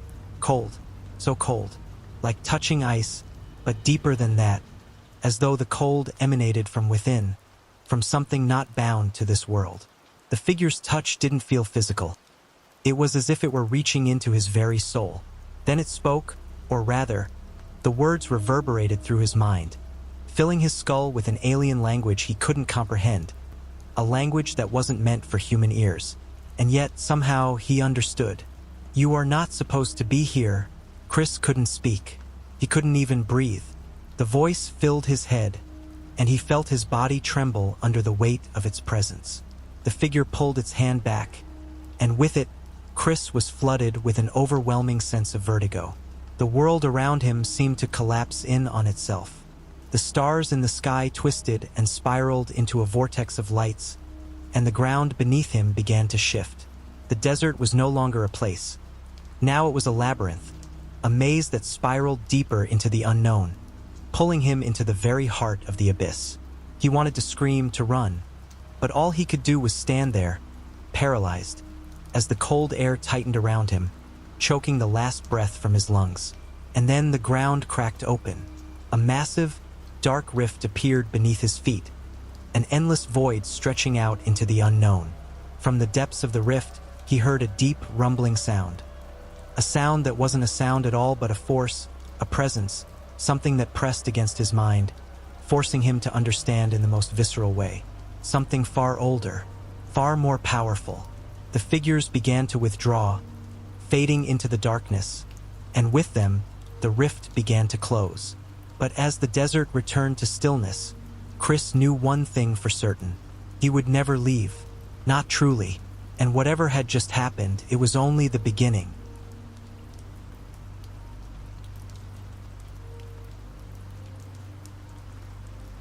A journey down an empty highway can be more than just lonely. Sometimes the road itself hides something far darker than we could ever imagine. Jason had been driving for what felt like hours, the car's headlights carving through the dense fog that swallowed everything in its path. The highway stretched before him, an endless ribbon of asphalt that seemed to go on forever, with no sign of life, no other vehicles. Just the occasional flicker of a distant sign, barely visible through the mist. He glanced at the dashboard. 12:47 a.m. The radio, which had been playing static for the past 20 minutes, suddenly cleared, filling the car with a faint, crackling voice. Jason jerked the volume knob, but it was too late. The voice spoke again, this time louder, more insistent. "Turn back." He froze, his fingers gripping the steering wheel as his heart skipped a beat. The voice wasn't coming from the radio, it was coming from the night itself. He told himself it was just his mind playing tricks on him.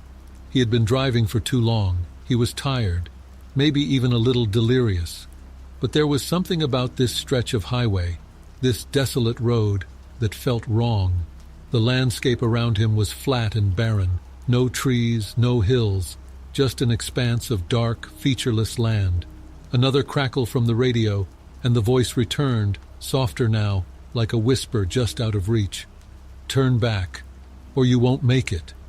Jason's eyes darted around. The fog had thickened, blurring the edges of the road. He should have turned around earlier, but now it felt like something was waiting for him. He wasn't sure what it was, but he felt it. He had to keep driving, or he would never leave this place. For a moment, the road seemed to curve in a way that wasn't possible. The asphalt, which had been perfectly straight for miles, now twisted like a serpent under his tires. He slammed on the brakes, but the car didn't stop. The road pulled him forward as if an invisible hand gripped the vehicle, guiding it further into the fog. Then, out of the corner of his eye, he saw something move. It wasn't a person, not in the traditional sense. No, it was a shape, shifting and undulating in the mist, something half-formed, like a shadow that had been stretched out of proportion. His breath caught in his throat. He tried to focus on it, but the shape was gone before he could even make out its details. "Turn back." The voice was now a low, rumbling growl, rising from the depths of the fog. Jason's heart hammered in his chest. His hands were slick with sweat, and the air in the car felt thick, suffocating.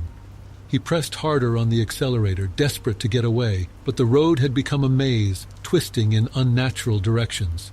The faint glow of a streetlight ahead only seemed to highlight more darkness, casting long, warped shadows that seemed to stretch toward him. The air was heavier now, pressing against the car, making it harder to breathe. Suddenly, the headlights flickered, then went out completely. The car coasted on the road, now swallowed by an absolute blackness. He tried to start the engine, but nothing happened. The car had stalled. "Get out!" The voice was unmistakable now, close, right beside him. Jason's heart leaped in his chest. He spun around, but there was nothing behind him, just the empty, fog-choked highway. The darkness pressed in like a living thing, its presence suffocating.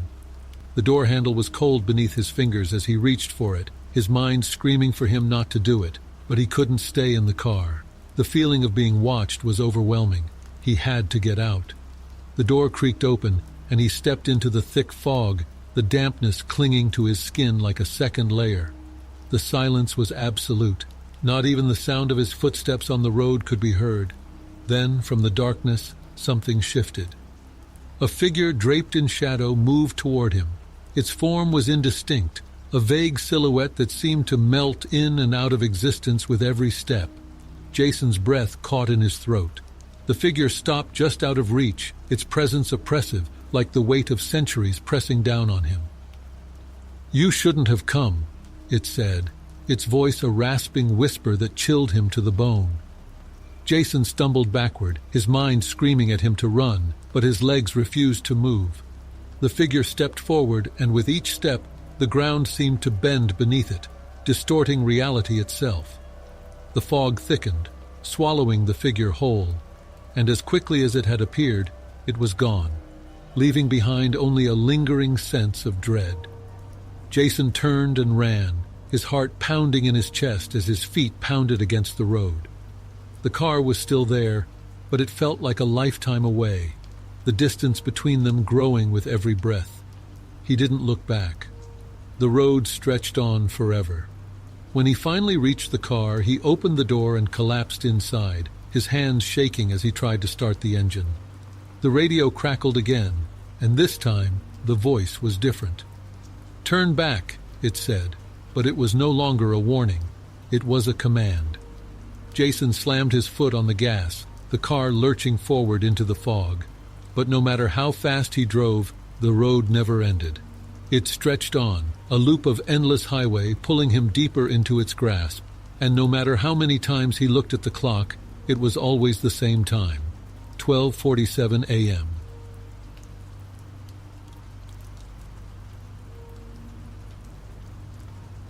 The road that cut through the Sierra Madre Oriental, known to the locals as La Carretera del Diablo, the Devil's Highway, stretched endlessly toward the horizon, a palpable mystery hanging in the air. No one who had ever traveled it returned without stories of strange happenings. But like so many things in Mexico, these accounts dissolved into nervous laughter and evasive glances. No one dared speak the full truth. No one talked about what really happened in that remote part of the country. Javier had never been one to believe in superstitions or ghost stories or spirits. He grew up hearing tales from his grandfather about the dark nights in the mountains, rumors of strange lights floating above the road, and cars that would vanish without a trace. But at the end of the day, Javier knew those were just stories meant to scare children. So, when he received the offer for a job that required a drive through that very area, he didn't think twice. It would be a long drive, sure, but nothing he couldn't handle. After all, he was a man of science, of logic. He didn't believe in such things. The weather was overcast, and a thick fog covered the landscape as Javier ventured deeper into the winding dirt road that connected the main highway to the rural communities inland. The only sound was the hum of his car's engine, cutting through the oppressive silence of the mountains. Occasionally, shadows moving between the trees gave him the unsettling feeling that something was watching him, but he quickly dismissed it as mere paranoia. The landscape began to change rapidly. What had once been dense, green vegetation turned into a barren, rocky terrain. Javier didn't know it yet, but he was entering a cursed territory, one from which few ever returned. In the distance, a shadowy figure appeared on the road, so suddenly that he had no time to brake. It was a man, or at least it seemed to be at first glance. He stood motionless in the middle of the road, a silhouette barely distinguishable from the mist. His figure was hunched, and he wore a wide-brimmed hat that cast a shadow over his face, hiding his features. Javier slammed on the brakes, the tires screeching as the car skidded to a stop just a few feet away from the stranger. The man didn't move. No wave of the hand, no acknowledgement of the car that had nearly hit him. Javier stared at him for a moment, his heart racing. A cold chill crept over him despite the warmth of the car. He was alone in this desolate place, with nothing but the distant mountains and a thick fog that seemed to close in around him. "Hey!" Javier called out, lowering the window. His voice was shaky, the words forced past the tightness in his throat. "Are you okay?" The man remained motionless, as if he hadn't heard him. Javier's mind raced, trying to make sense of the situation. Was the man lost? Injured? But no, he was standing too perfectly still to be anything but strange. Something was wrong. Javier felt a sudden impulse to drive past him, to get away from the unnerving figure, but as his foot hovered over the accelerator, a low, eerie sound broke the silence, the unmistakable hum of an engine. At first, he thought it was his imagination, but the noise grew louder, closer, until it was unmistakable. Another car, but where had it come from? There hadn't been another vehicle on the road since he'd left the nearest town hours ago. Javier's eyes darted to the rearview mirror. The faint glow of headlights pierced the fog behind him, moving quickly toward him. Yet, when he looked back at the figure, the man was gone, vanished. Confused, Javier's grip tightened on the steering wheel. He looked out of the windshield and noticed something even more unsettling. The fog had grown thicker, almost impenetrable, and the headlights of the approaching car were now directly behind him. But there was no sign of the vehicle itself. Felt as though it was there, but not. The humming sound grew louder, like something was flying just above his car, circling. He could feel it now, a presence in the air. A cold, unnatural presence that seemed to press against his skin. Javier's breath quickened. He was no longer sure what was real. Suddenly, his car jerked, and he felt a sharp pull to the left. The wheel turned on its own, as if someone was steering it. Panic surged through him. He tried to regain control, but the steering wheel was unresponsive. as if a force outside of himself was guiding the car off the road, toward the edge of the cliff. The headlights in the rearview mirror flickered, and for a brief moment, they illuminated something strange. Dark figures, floating just above the ground, like shadows without substance. They didn't walk, they hovered. Javier's breath caught in his throat, and a scream built in his chest, but it was swallowed by the deep, suffocating silence that had overtaken the car. The car lurched again, and this time it was too much. The tires screamed as they hit the loose gravel, and the world spun around him. He was no longer on the road. He was falling into the abyss. With a sudden jolt, the car stopped. The force of the impact threw Javier forward, his face slamming against the steering wheel. For a moment, everything was black. When he opened his eyes, he was no longer in the car. He was standing on a desolate stretch of highway, the air heavy with the stench of decay and something far older, something inhuman. The fog had receded, but the sky was dark, too dark, as though the sun had never existed in this place. A distant, guttural sound reached his ears, a low, growling hum that vibrated in his chest. He turned around, his legs unsteady, and saw it. The road stretched endlessly, but there was no sign of his car, nor the strange figures. Just the desolate, empty highway stretching into oblivion. His mind raced, but his body refused to move. In the distance, there was a flicker, like the briefest of sparks, before the hum returned, louder, more insistent. The darkness shifted, and a shape loomed in the fog.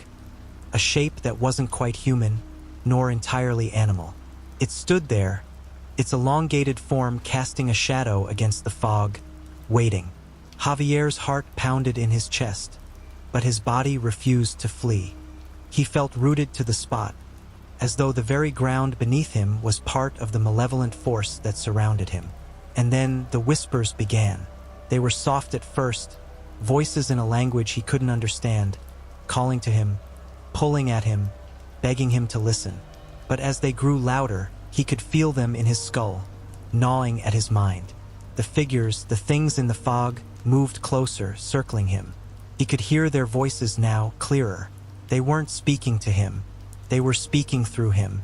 Javier's chest tightened as the voices poured into his mind, relentless and incomprehensible.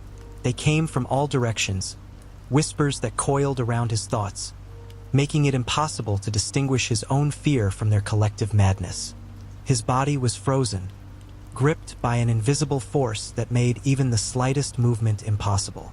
The creature in the distance, that shape in the fog, took a step forward. It was tall, unnaturally tall. Its limbs elongated and grotesque, twisting in ways that defied logic.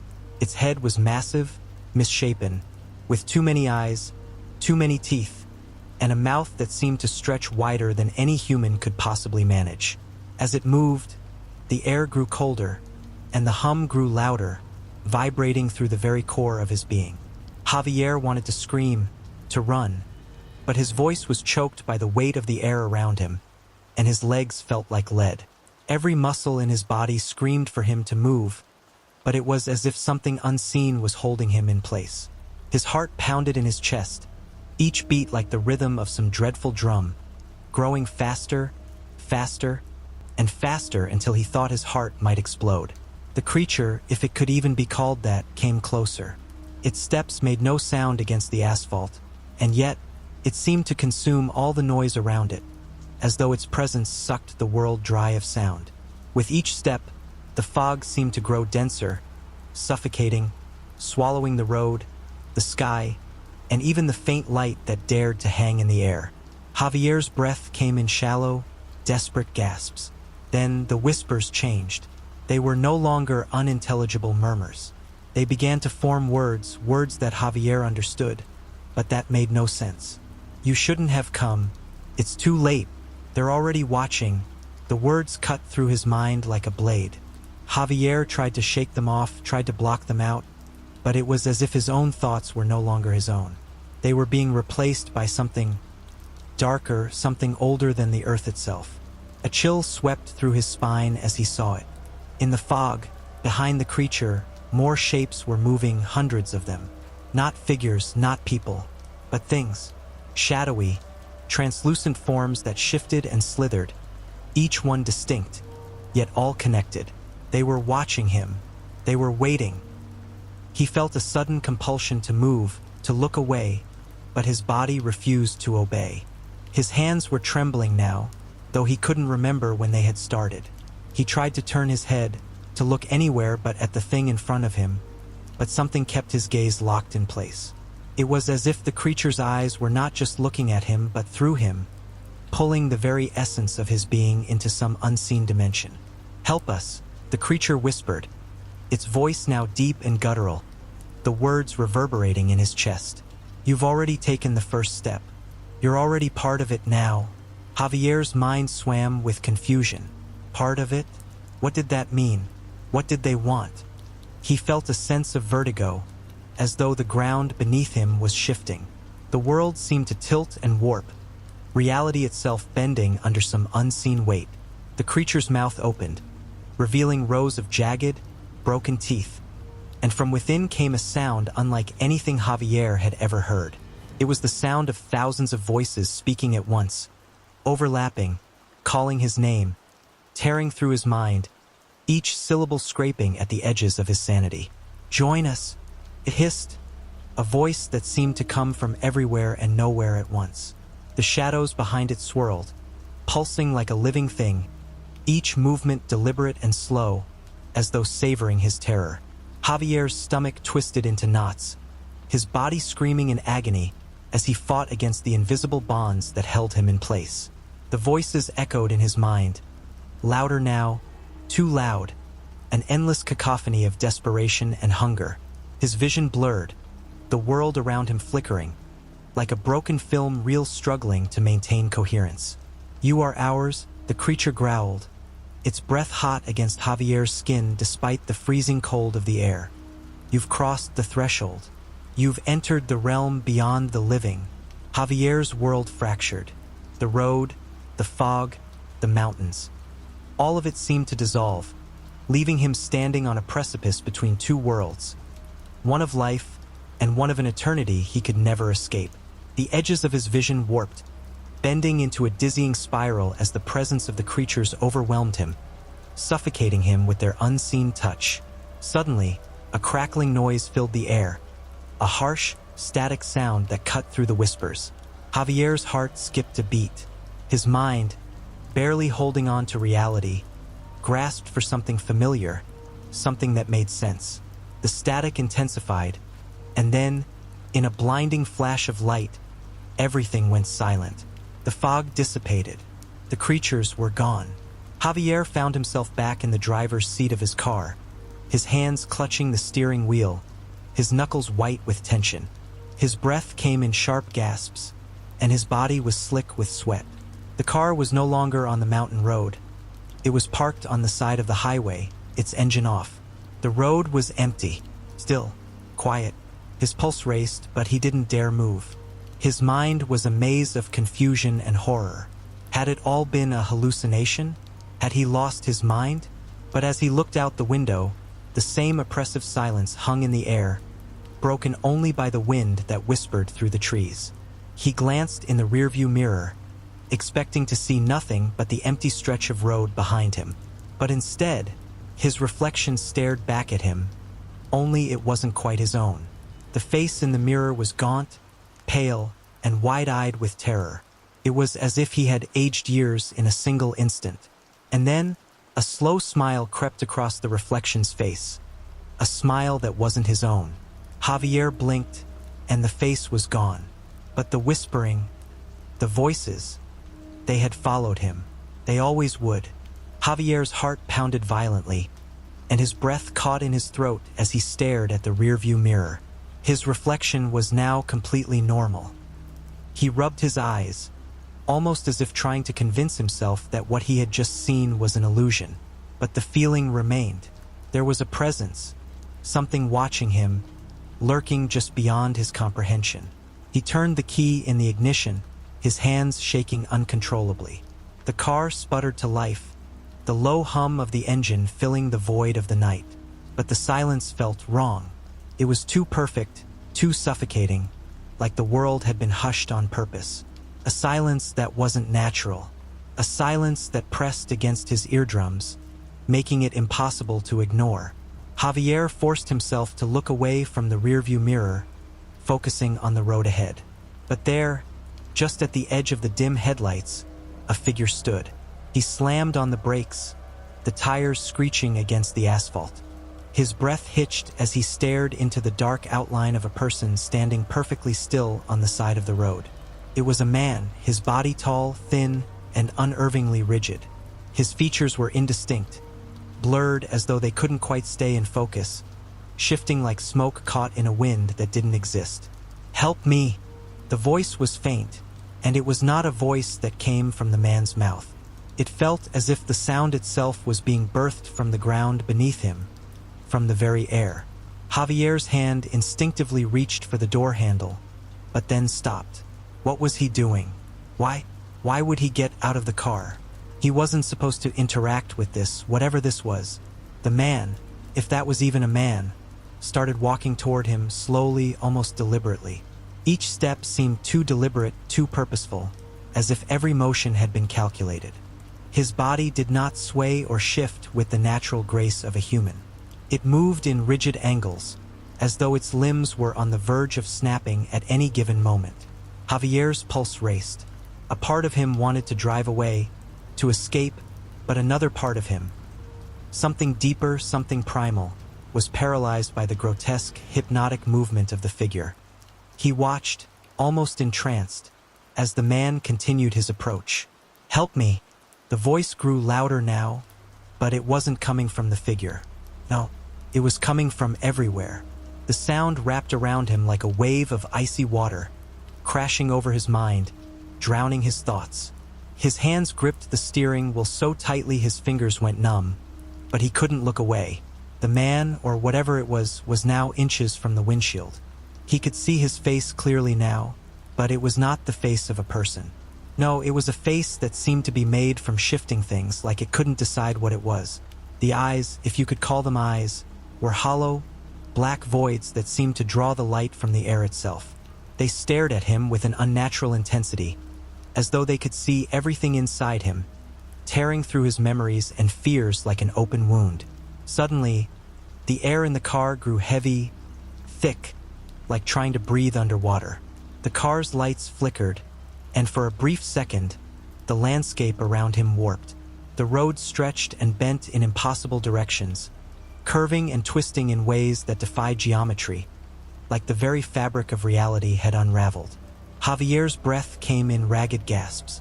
He fumbled with the gear shift, his mind racing with every possible way to escape this nightmare. But no matter how fast he thought, how quickly he acted, it all seemed to happen in slow motion. His hand reaching for the gear, the figure still standing in front of him, not moving, not blinking, only watching. The voice inside the car was now screaming, no longer a whisper, but a shrill wail that seemed to fill every inch of space. "Help me!" Javier's eyes snapped to the rearview mirror once again. His reflection was gone. He blinked, and then, there it was, the creature from the fog, standing right behind him in the mirror, its hands pressing against the window, leaving marks like ink bleeding through the glass. "Help me!" The voice echoed once again, and this time it was not just in his ears. It was in his mind. It was his own voice, but not his own. The words came from the deepest, darkest part of him, a part that was screaming in horror, begging for release. The temperature in the car dropped even further. His breath came out in plumes of white mist, the windows fogging up. The smell of decay, of something ancient and rotten, began to seep into the air. He could feel the weight of it in his lungs, as though the very air itself was poisoned, tainted by something not human. Suddenly, the figure outside the car let out a loud crack, and his body bent at an unnatural angle, like a marionette with its strings cut. His limbs twisted and contorted, each movement accompanied by a sickening popping sound, as if the joints were being torn apart. Javier's body jerked in panic, his mind overwhelmed by the horror of the moment. The road, the car, the night. It all felt unreal now, like he was inside a nightmare that was bleeding into reality. He slammed his foot on the gas, his tires screeching in protest as the car lurched forward, tearing through the fog. But as the car sped down the road, the landscape around him didn't change. The fog, the shadows, the twisted trees, they all blurred, merging into a continuous, never-ending loop. The road stretched on and on. It didn't end. He was going in circles, trapped in some kind of impossible loop, like the road had no beginning and no end. There was no escape, no destination, just an endless stretch of dark, empty nothingness. And in the distance, he could see them, the figures, 100 of them standing perfectly still on the side of the road, just like the first one, all with their hollow eyes, their unnatural movements, their silent, eternal waiting. They're always watching. The voice echoed again, but this time, it wasn't coming from the car. It wasn't coming from the figures. It was coming from inside him. The road was never meant to be driven. He wasn't meant to be here. Javier's grip on the wheel loosened. His vision blurred. His heart stopped. And then the silence came again. Not a natural silence, but the kind of silence that presses down on you, that fills you up, that drowns you from within. Javier's eyes fluttered closed, and as the car kept moving, the figures multiplied. And somewhere, in the distance, something waited for him.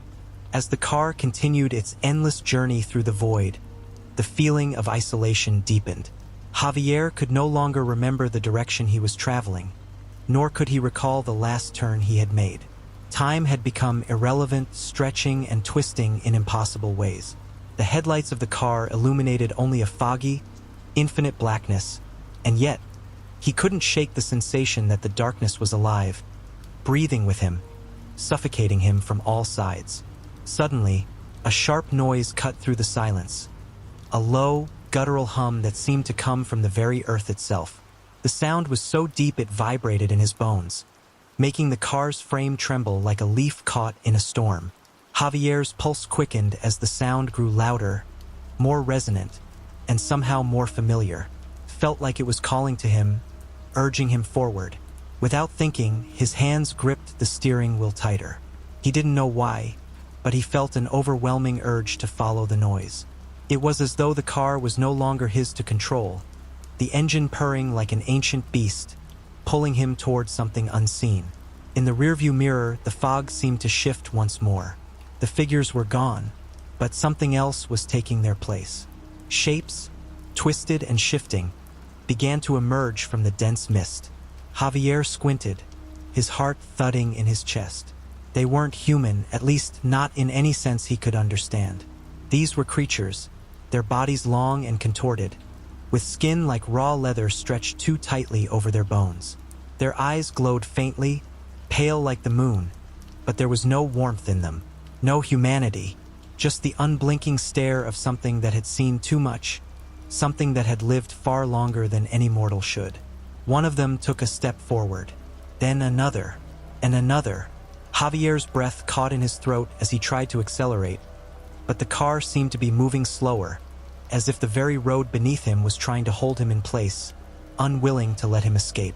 The figures were now advancing, too, moving with an unnatural fluidity, as though their bodies were not bound by the constraints of natural law. His fingers trembled as he twisted the wheel, trying to speed up. But it was no use.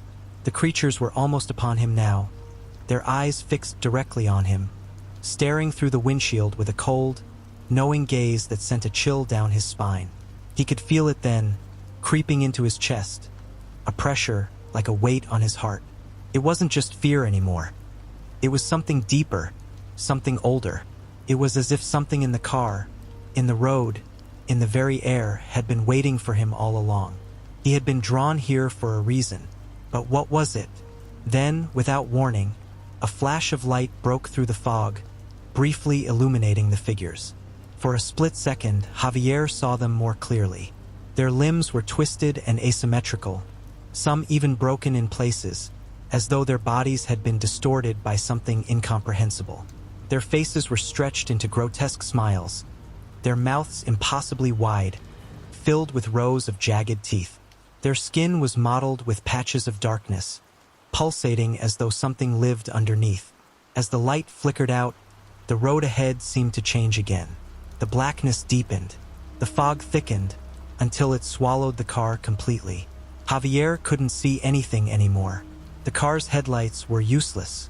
The creatures, the road, everything had vanished. It was just him and the relentless hum in the air. Suddenly, a sharp bang sounded against the side of the car. Javier flinched, his body freezing. He glanced to his left, but there was nothing there. His breathing became shallow, panicked. He tried to look around, but the darkness was now so thick, it felt like the car was floating in a void, the world outside a mere dream that he could no longer reach. Bang. Another sound, louder this time from the right. Someone was there, behind the car. He could feel it, pressing against the thin layer of metal separating him from whatever waited outside. His breath hitched as he slowly turned to look out the side window. There, just beyond the glass, was a face. A twisted, mangled face, pressed up against the window, its eyes wide open and unblinking. The skin was rotted, its features contorted into an expression of sheer agony. It wasn't human. It wasn't anything he had ever seen before. Javier screamed, slamming his foot down on the gas pedal. But the car did not move. The figure on the side of the window did not move. It was as if they were both trapped in the same suspended moment, caught in a loop of impossibility. The face outside stayed there, pressed against the glass, its distorted grin widening in an unnatural, mocking way. The hum grew louder. Bang. Another noise came from the back this time, but when he looked, there was nothing there. Nothing. His mind was unraveling now, his thoughts crumbling under the weight of the horror that pressed against him. The road stretched on endlessly, unchanging. The car moved in perfect silence. No sound but that horrific hum vibrating through the walls of the vehicle. Bang, bang, bang. The figure's face appeared once again, now on the window to his left. Javier slammed his hands against the wheel, feeling like he was losing his grip on everything, on reality itself. Was he awake? Was this happening? Could he even trust his own senses anymore? The face grinned wider, its mouth splitting open impossibly wide, its teeth sharp and jagged like some monstrous predator. It whispered his name, but the voice, it was not human. It was the sound of something ancient, something that had existed long before human ears could even fathom language. Javier, he screamed again, this time desperately, violently, thrashing at the wheel, trying to break free from the suffocating grip of whatever was holding him here. But it was no use. The figure's face was now inside the car. Its black eyes locked onto his with an expression that said everything. You are ours. And then the car stopped. The headlights flickered once more, before cutting out completely. The world went dark. The silence that followed was deafening. Javier's pulse pounded in his ears, his chest rising and falling erratically as he struggled to catch his breath. His fingers still gripped the steering wheel, knuckles white, but the world outside had become entirely still. The hum that had filled the air, vibrating deep into his bones, had vanished as if it had never existed. He slowly turned his head, his body stiff with fear, dreading what he might see. The figure outside the car, the thing that had been pressing against the window, its twisted face so close he could almost smell its decaying flesh, was gone. In its place, the darkness stretched out before him, suffocating and empty. No figure, no fog, just an oppressive nothingness. But then, just as he began to think he might finally be free, it happened again. A soft, almost imperceptible scraping sound reached his ears, coming from somewhere near the back of the car. It was faint, like a branch brushing against the roof in the wind, but there was no wind, no trees, nothing. His blood ran cold as he held his breath, staring straight ahead. Scrape. The noise was unmistakable. Something was moving. Something was inside the car. He jerked his head back, eyes wide, searching the interior, but there was nothing. No movement, no shadows in the corners, just the sterile, empty space of the cabin. The chill that had once suffused the car was now a thick frost, and his breath condensed in the air in front of him, swirling in the dead stillness. Scrape. The noise came again, louder this time, and then a sudden, sickening pop, like a broken bone snapping under pressure. Javier's breath hitched, his heart hammering in his chest. He was suffocating. He couldn't breathe. His body felt paralyzed, trapped in a nightmare where nothing was as it seemed. He forced himself to move, to act, to open the door and flee, but his hands were shaking too violently. The door handle seemed miles away, taunting him, unreachable. He was locked in, a prisoner of his own terror. The scraping sound was closer now, impossibly close, as if something was crawling beneath the seat. His eyes flickered to the rearview mirror, but the reflection that stared back at him was distorted. The car's windows were dark, like portals into an abyss, and in the faint light from the dashboard, he saw shapes, something moving just beyond the glass. Not human, not any creature he could recognize. They were figures, elongated, twisted, and writhing. They slid across the snow, their unnatural shapes cutting through the fog like phantoms. He could hear their breath now, slow and deliberate, as if they were savoring the terror they were inflicting upon him. In the rear view, one of the figures stepped forward, tall and imposing, its face too blurred to make out. Its silhouette seemed to bend, to distort, as if reality itself was being warped in its presence. Javier felt his breath catch in his throat. His mind raced, but there was no explanation. No rational thought that could explain the madness of this moment. Scrape. A loud, sickening noise sounded from the back seat. Javier spun in his chair, his heart in his throat. There, sitting in the back of the car, was a figure. It was crouched down, its back bent at an unnatural angle. Its face, twisted and horrific, looked straight at him through the rearview mirror. Its eyes, wide, empty, and black as coal, stared with the intensity of something that had long ago given up on humanity. Its mouth opened, stretching wide, far wider than any human mouth should be able to. The cold air around him seemed to freeze in place, thickening until it felt as if he were underwater, struggling to breathe. The figure's mouth stretched open again, and this time he heard words. "You cannot escape. You never could." The voice was soft, like a whisper carried on the wind, but it tore through the silence with a brutal force, sinking into his very soul. "Please," Javier whispered hoarsely, the words barely escaping his cracked lips. The figure in the back seat tilted its head, its smile widening impossibly. And then, from its mouth came a sound, an unholy guttural noise, like nails on a chalkboard, but deeper, primal, and filled with malice.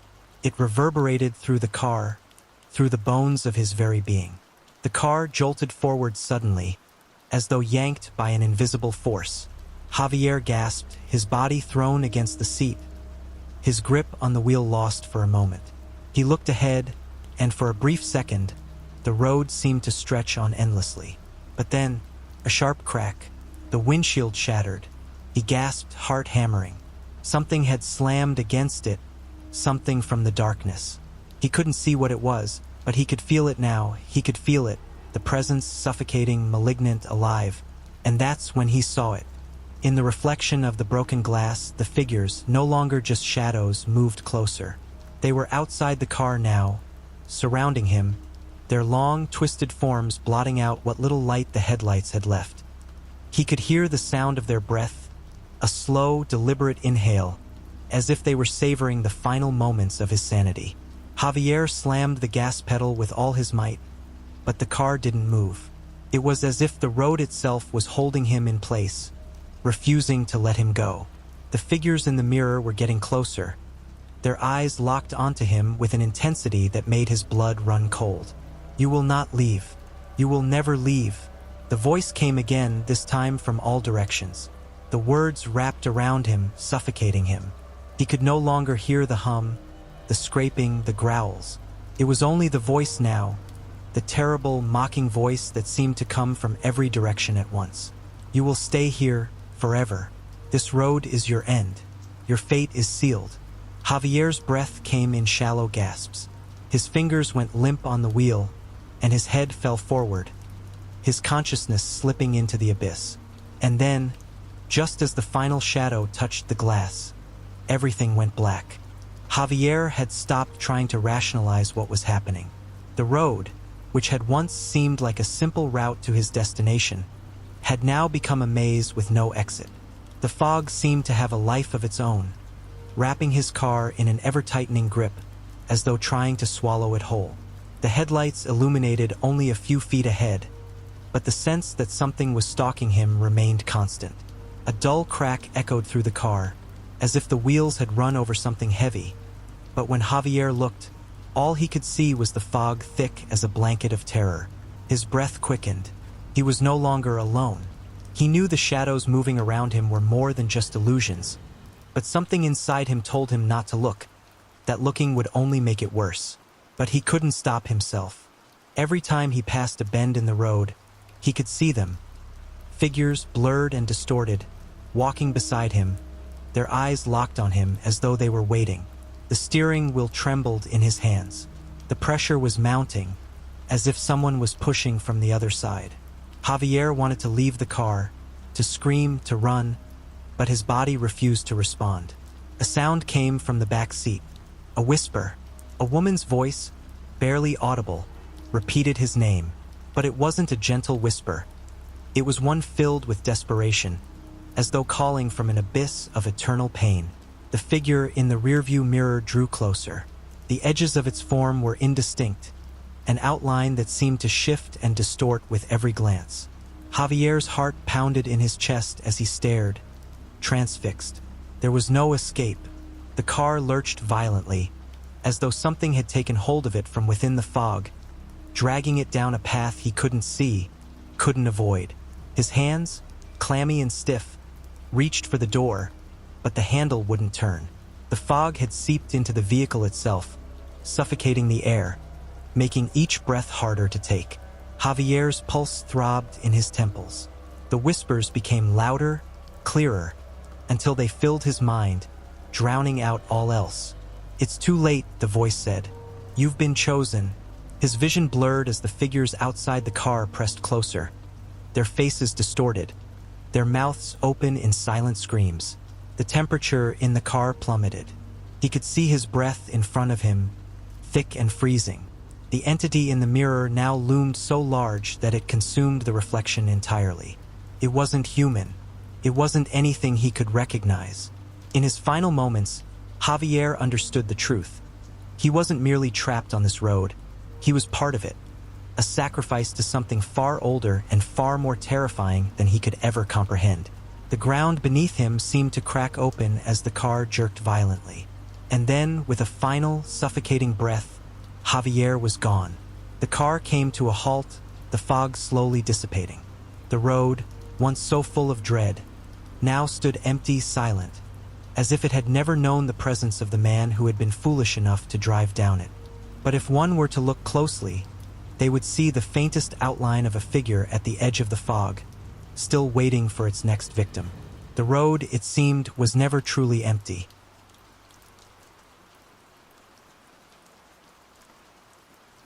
Sometimes the roads we take are more than just paths to destinations.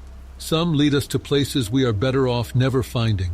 Take a drive with me down a highway where everything seems wrong from the very start.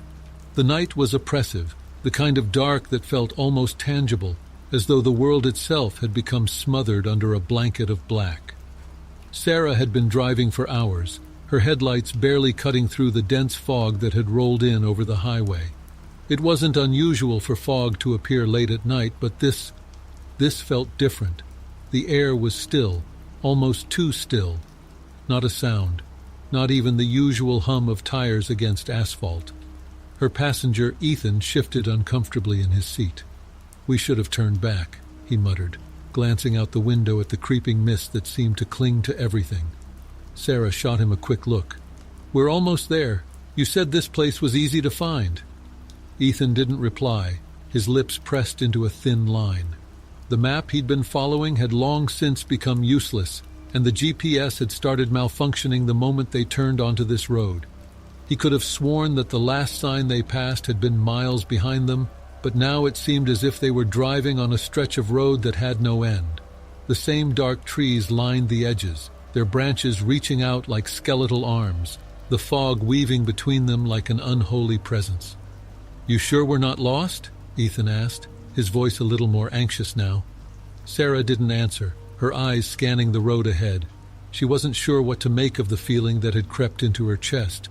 Something in the pit of her stomach gnawed at her, a sense that the highway wasn't just leading them somewhere, but was pulling them there, like a force they couldn't escape.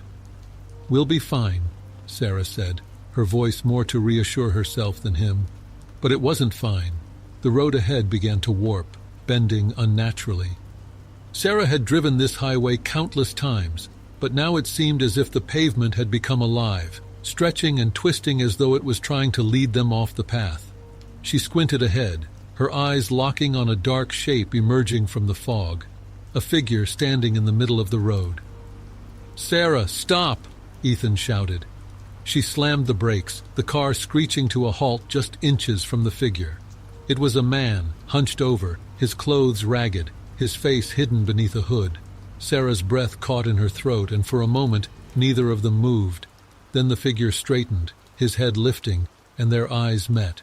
But it wasn't his eyes that sent a wave of cold terror through Sarah. It was the hollow emptiness in his gaze, something dark, unfathomable, as if his very being existed in a space beyond her understanding. He didn't speak. He simply raised one hand, pointing down the road. "Do you see that?" Ethan whispered, his voice trembling. Sarah's gaze followed the line of the man's outstretched finger. In the distance, barely visible through the fog, was a building. It looked like an old gas station, the kind you would pass by without a second thought on any other night. But tonight, the very sight of it sent a shiver through her spine. The man took a step back into the fog, disappearing as quickly as he had appeared. "I don't like this," Ethan said, his voice low. "We should leave." But Sarah felt a pull, a deep magnetic force, urging her forward towards that gas station. Something about it felt important. Maybe it was the eerie stillness that seemed to permeate the air, or maybe it was the fact that she had to see it for herself, whatever it was. She couldn't explain it. "I'm going," she said, almost mechanically, as if the decision had already been made for her. Ethan tried to protest, but the words caught in his throat. There was something about Sarah's eyes that made him hesitate, something in the way she was staring ahead as though hypnotized. The car rolled forward again, creeping down the road, and the gas station grew closer. When they reached it, the sign above the door flickered weakly, casting a sickly yellow light over the cracked pavement. The pumps were old, rusted, long since abandoned. But what made Sarah's blood run cold wasn't the building. It was the figure standing in the doorway, the man from before. This time his hood was pulled back, revealing a face twisted and pale, skin stretched over sharp, protruding bones. His mouth hung open, as if he were trying to speak, but no sound came out.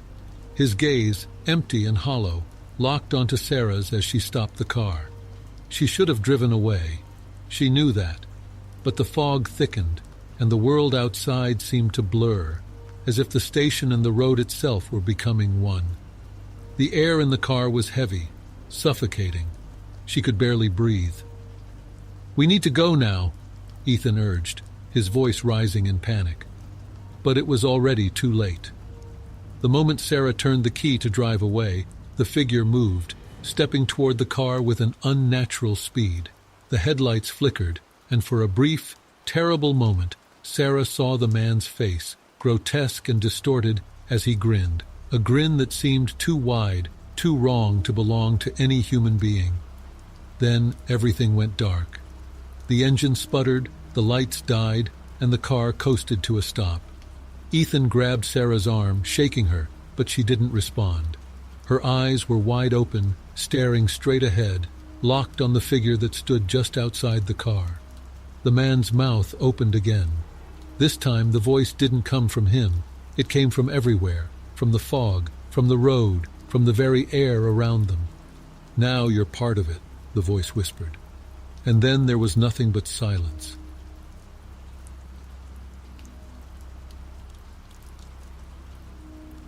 The snow fell heavily as Michael's old, rusted truck crept through the desolate stretch of highway, barely visible through the thickening white mist. The night had settled in early, and with it, an oppressive silence that seemed to swallow the world whole. The road was long, winding, and untouched by other vehicles for miles. It was the kind of place that should have felt like peace, yet there was an unshakable feeling of dread that clung to the air, heavy like the snow itself. His headlights cut through the falling snow, casting long, jagged shadows over the road ahead. Every mile he drove felt like an eternity. The isolated stretch of highway had once been part of a bustling route, but now it had fallen into neglect.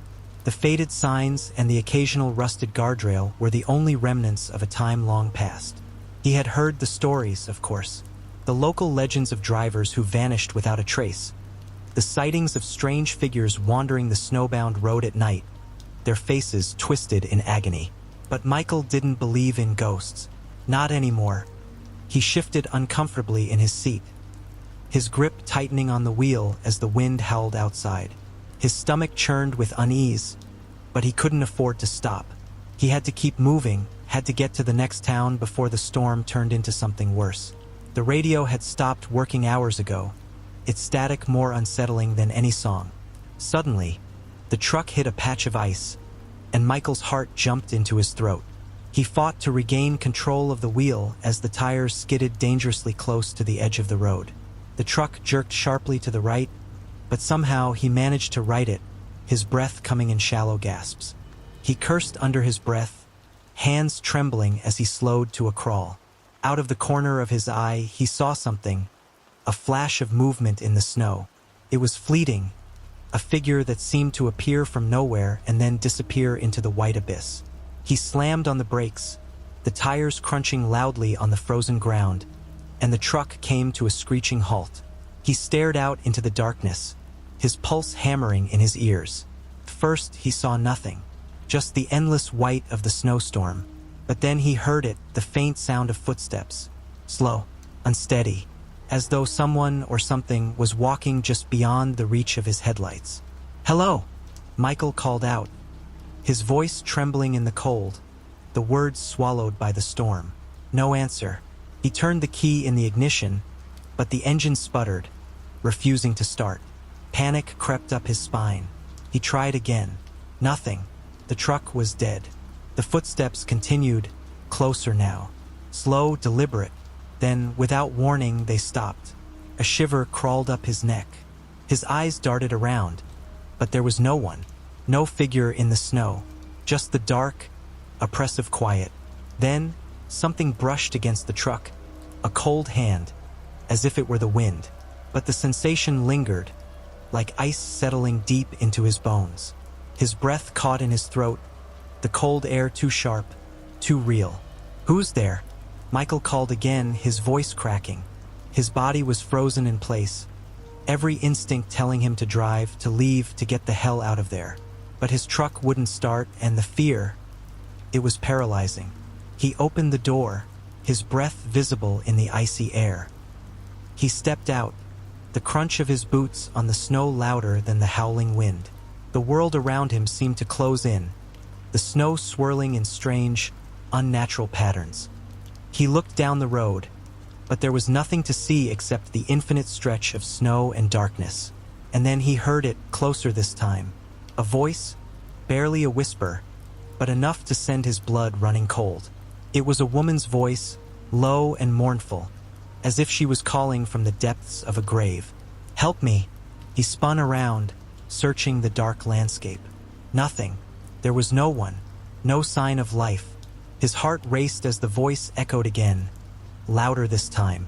The sound twisted and warped, no longer a plea, but a shrill, agonized cry that seemed to come from everywhere and nowhere at once. He stumbled backward, his eyes wide with terror, trying to make sense of what was happening. His breath was ragged now, the cold so intense it felt like his lungs were freezing. And then, in the dim glow of the headlights, he saw her, a figure in the snow. A woman, pale as death, standing motionless at the edge of the road. Her hair was long and tangled, her clothes tattered, as though she had been wandering for years. Her face was obscured, but Michael could see her eyes, dark, hollow pits where there should have been life. The woman didn't move, didn't speak. She just stood there, staring at him. He backed away slowly, every instinct screaming at him to run, but his legs refused to move. He was frozen, not just by the cold, but by the sheer terror that gripped him. The woman began to move, slow at first, but then faster, her limbs jerking in unnatural ways. Her head snapped to the side with a sickening crack, and she began to crawl toward him on all fours, her movements erratic and disturbing. Michael's heart pounded in his chest as he turned, scrambling to get back to the truck. He didn't care about the engine. He didn't care about anything except getting away from her. But as he reached the door, something grabbed his ankle. He screamed, kicking wildly, but the cold, clammy grip only tightened. He looked down, and there she was, her face now twisted in an expression of pain and rage, her mouth wide open as though to consume him whole. "Help me," she whispered again, her voice distorted, filled with anguish. But there was no help for him. There was only the icy abyss, the sound of cracking bones, and the cold death that awaited him. The last thing Michael saw before everything went black was her face. Those hollow eyes staring into his, as she dragged him into the snow, vanishing into the darkness with him. The truck remained where it was, abandoned, the snow falling heavier, blanketing the road and the final traces of Michael's terror. The storm continued its violent descent upon the lonely highway, erasing any sign of the night's terror. As the hours passed, the desolate road remained still and empty, untouched by life or death. The hours passed in silence, with only the relentless howling of the wind breaking the stillness. The storm had intensified, covering the road with fresh snow, erasing the tracks of both Michael and the woman. It was as if they had never existed. Only the oppressive cold and the endless white remained, mocking the terror that had unfolded there. At some point, the snowstorm began to let up, the wind dying down enough for the moon to pierce through the thick clouds. Its pale light illuminated the highway, casting eerie shadows across the landscape. The road was empty, dead, but not for long. Around midnight, the sound of tires grinding against the icy pavement broke the silence. A pair of headlights flickered through the storm, cutting through the dark like a predator on the prowl. Another car was approaching, its tires crunching on the snow-covered road. Inside the vehicle, a man named Simon, a trucker who had been driving for hours, found himself squinting into the swirling storm. His truck was a beast, built to withstand the worst conditions, but the snow had made the road nearly impassable. He was on edge, the isolation of the highway gnawing at him. He had heard stories, whispered by others at rest stops and trucker bars, about this stretch of road. Strange things, disappearances, strange figures in the snow. He scoffed at the idea. Ghosts and monsters, he muttered to himself, shaking his head. Bunch of damn kids making up stories. But as the headlights of his truck illuminated the snow ahead, Simon felt the hairs on the back of his neck rise. He couldn't shake the feeling that something was off. He tried to focus on the road, trying to keep the truck steady as the storm picked up again.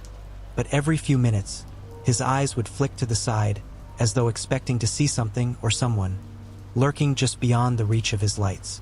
The storm grew worse, and the road seemed to stretch on forever. The eerie quiet, the unrelenting white, the feeling of being watched. It was enough to make Simon question his own sanity. The radio crackled, its static a reminder of how alone he truly was. He had stopped a few hours ago to check his truck's engine, but now he was beginning to regret that.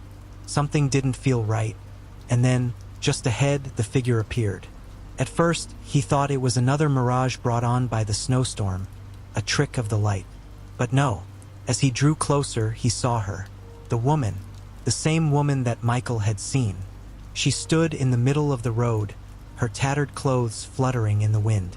Her hair was wild, her face still obscured, but Simon knew instinctively that she was not just some lost soul. She was something else, something wrong. He slammed his foot on the brakes, the truck skidding dangerously as he tried to stop in time. The snow made the truck almost impossible to control, and he had no choice but to steer into the ditch to avoid running her over. The vehicle came to a jolting stop, its tires spinning helplessly in the snow. His heart pounded in his chest as he fumbled for the door handle. "Hey!" he shouted, his voice shaking as he called out into the storm. "Get out of the road!" The woman did not respond. She simply stood there, unmoving, as the truck's engine sputtered and died. The lights flickered, casting a dim glow over her as she finally turned her head to face him. Her eyes, dark as the void, locked onto his, and a chill swept through Simon's body. He could feel the air around him drop, a suffocating cold that seemed to reach into his very bones. His throat tightened, the air thickening, and for a moment, Simon thought he might suffocate right there in his seat. He swallowed hard, trying to steady his breath, but it was as if his lungs had forgotten how to work. The woman stepped forward, one foot dragging through the snow. Her movements were jerky, unnaturally slow, like a puppet whose strings had been pulled by some unseen hand. Each step was accompanied by a crackling sound, as though her joints were being forced against their will. The closer she got, the colder it became. Simon's breath came in shallow gasps, his mind racing to make sense of the situation, but no explanation made sense. Not when she was right in front of him. Her mouth opened, not with words, but with a guttural low growl, a sound that made Simon's blood run cold. The air around her began to ripple, distorting as though the very atmosphere was being warped by her presence. And then, in one fluid motion, she lunged forward, her arms stretched out toward Simon, her face now a mask of twisted pain and hunger. The trucker barely had time to react. He slammed his foot on the accelerator, but the truck had other plans. It lurched forward, slipping and sliding, the tires spinning uselessly in the thick snow. The woman was faster than he could have ever imagined. Her cold fingers gripped the door, her strength far beyond anything human. She yanked it open with ease, and before Simon could scream, she was inside, her icy grip on his arm, pulling him out of the truck. He struggled, panic flooding his senses, but his body refused to cooperate. The cold had seeped into his very soul, paralyzing him. His vision blurred, the snowstorm now a white blur of confusion. He could feel the woman's fingers tightening around his throat, her breath icy and stale, mingling with his own. He tried to fight back, but there was no fight left in him. She dragged him into the snow, and as the world went black, Simon realized too late that there was no escape from this road. There never had been. And as the snow continued to fall, the woman disappeared into the darkness, taking Simon with her. The storm raged on, howling louder than ever, its icy fingers clawing at the earth.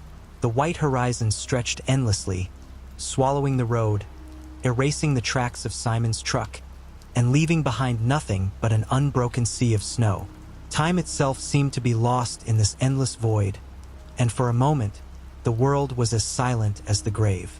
But the silence was not without its disturbances. A faint whisper reached through the gusting wind, soft at first, almost imperceptible, like a distant voice calling from the farthest corners of the earth. It was as though the road itself was speaking, the wind carrying with it the cries of the lost, the cursed, those who had fallen to the same fate as Simon. The woman, it seemed, was not alone in her torment. For hours, the night remained still, save for the wind and the ever-present weight of the storm. But the moon hung, pale and lifeless, casting an eerie glow over the snow, illuminating the tracks that had begun to form in the untouched white. Far off, the sound of an engine roared to life. A vehicle, traveling too fast for the conditions, came barreling down the highway, its headlights cutting through the storm. The figure behind the wheel, a man named Thomas, was a traveler who had driven these roads before, though not at this hour and certainly not in such conditions. He had heard the stories, but he had long dismissed them as mere superstition, the ramblings of truckers and locals. A mind shaped by logic, Thomas thought himself above the fear that gripped so many others. As he drove through the storm, his focus was on nothing more than the road ahead. He had seen the trucker's abandoned vehicle just moments ago and had intended to stop, but something in the air told him to keep moving. His instincts, honed over years of long-haul driving, told him that stopping here would be a mistake. But as he passed, something caught his eye. At the edge of the highway, just beyond the reach of the headlights, the faint silhouette of a figure stood. It was a woman, pale, ragged, her body nearly blending with the snow around her, as if she were part of the very landscape. The faintest shudder of recognition passed through Thomas's mind, though he could not place it. He slowed the truck, considering stopping, but the strange urgency in his gut warned against it. A moment passed before the voice came. "Please, help me." It was a soft whisper, but it echoed in the air as if it had been amplified 1,000 times. Thomas's heart skipped a beat, and against his better judgment, he pulled the truck over to the side of the road, the tires grinding in the thick snow. The engine sputtered as he shifted into park and turned off the ignition. For a second, he hesitated. Something was wrong, something he couldn't put into words. But the words lingered in his mind. "Help me." With a heavy breath, Thomas opened the door, stepping into the cold, the air so crisp it stung his lungs. The storm had died down to a mere whisper, and in the quiet, the faint hum of static seemed to be all around him. The snow crunched beneath his boots as he trudged toward the figure, his eyes struggling to make out her face, hidden in the swirling darkness. "Are you okay?" he called out, his voice tentative, unsure. The woman did not answer, not at first. She only stood there, unmoving, her back to him as if she hadn't heard his words. His breath puffed out in thick clouds as he took another step closer, a strange compulsion driving him forward. When she finally turned, it was not with the slow, deliberate movement that Simon had witnessed. It was swift, too swift, and her face was no longer a human face. It was something else entirely. Her eyes were black pits, devoid of emotion or reason, and the skin around them was stretched and decayed, hanging in taut, twisted layers. The flesh was contorted, like something had peeled it back to expose the raw, bloody tissue beneath. The air around her grew colder, and Thomas's pulse raced as he tried to step back.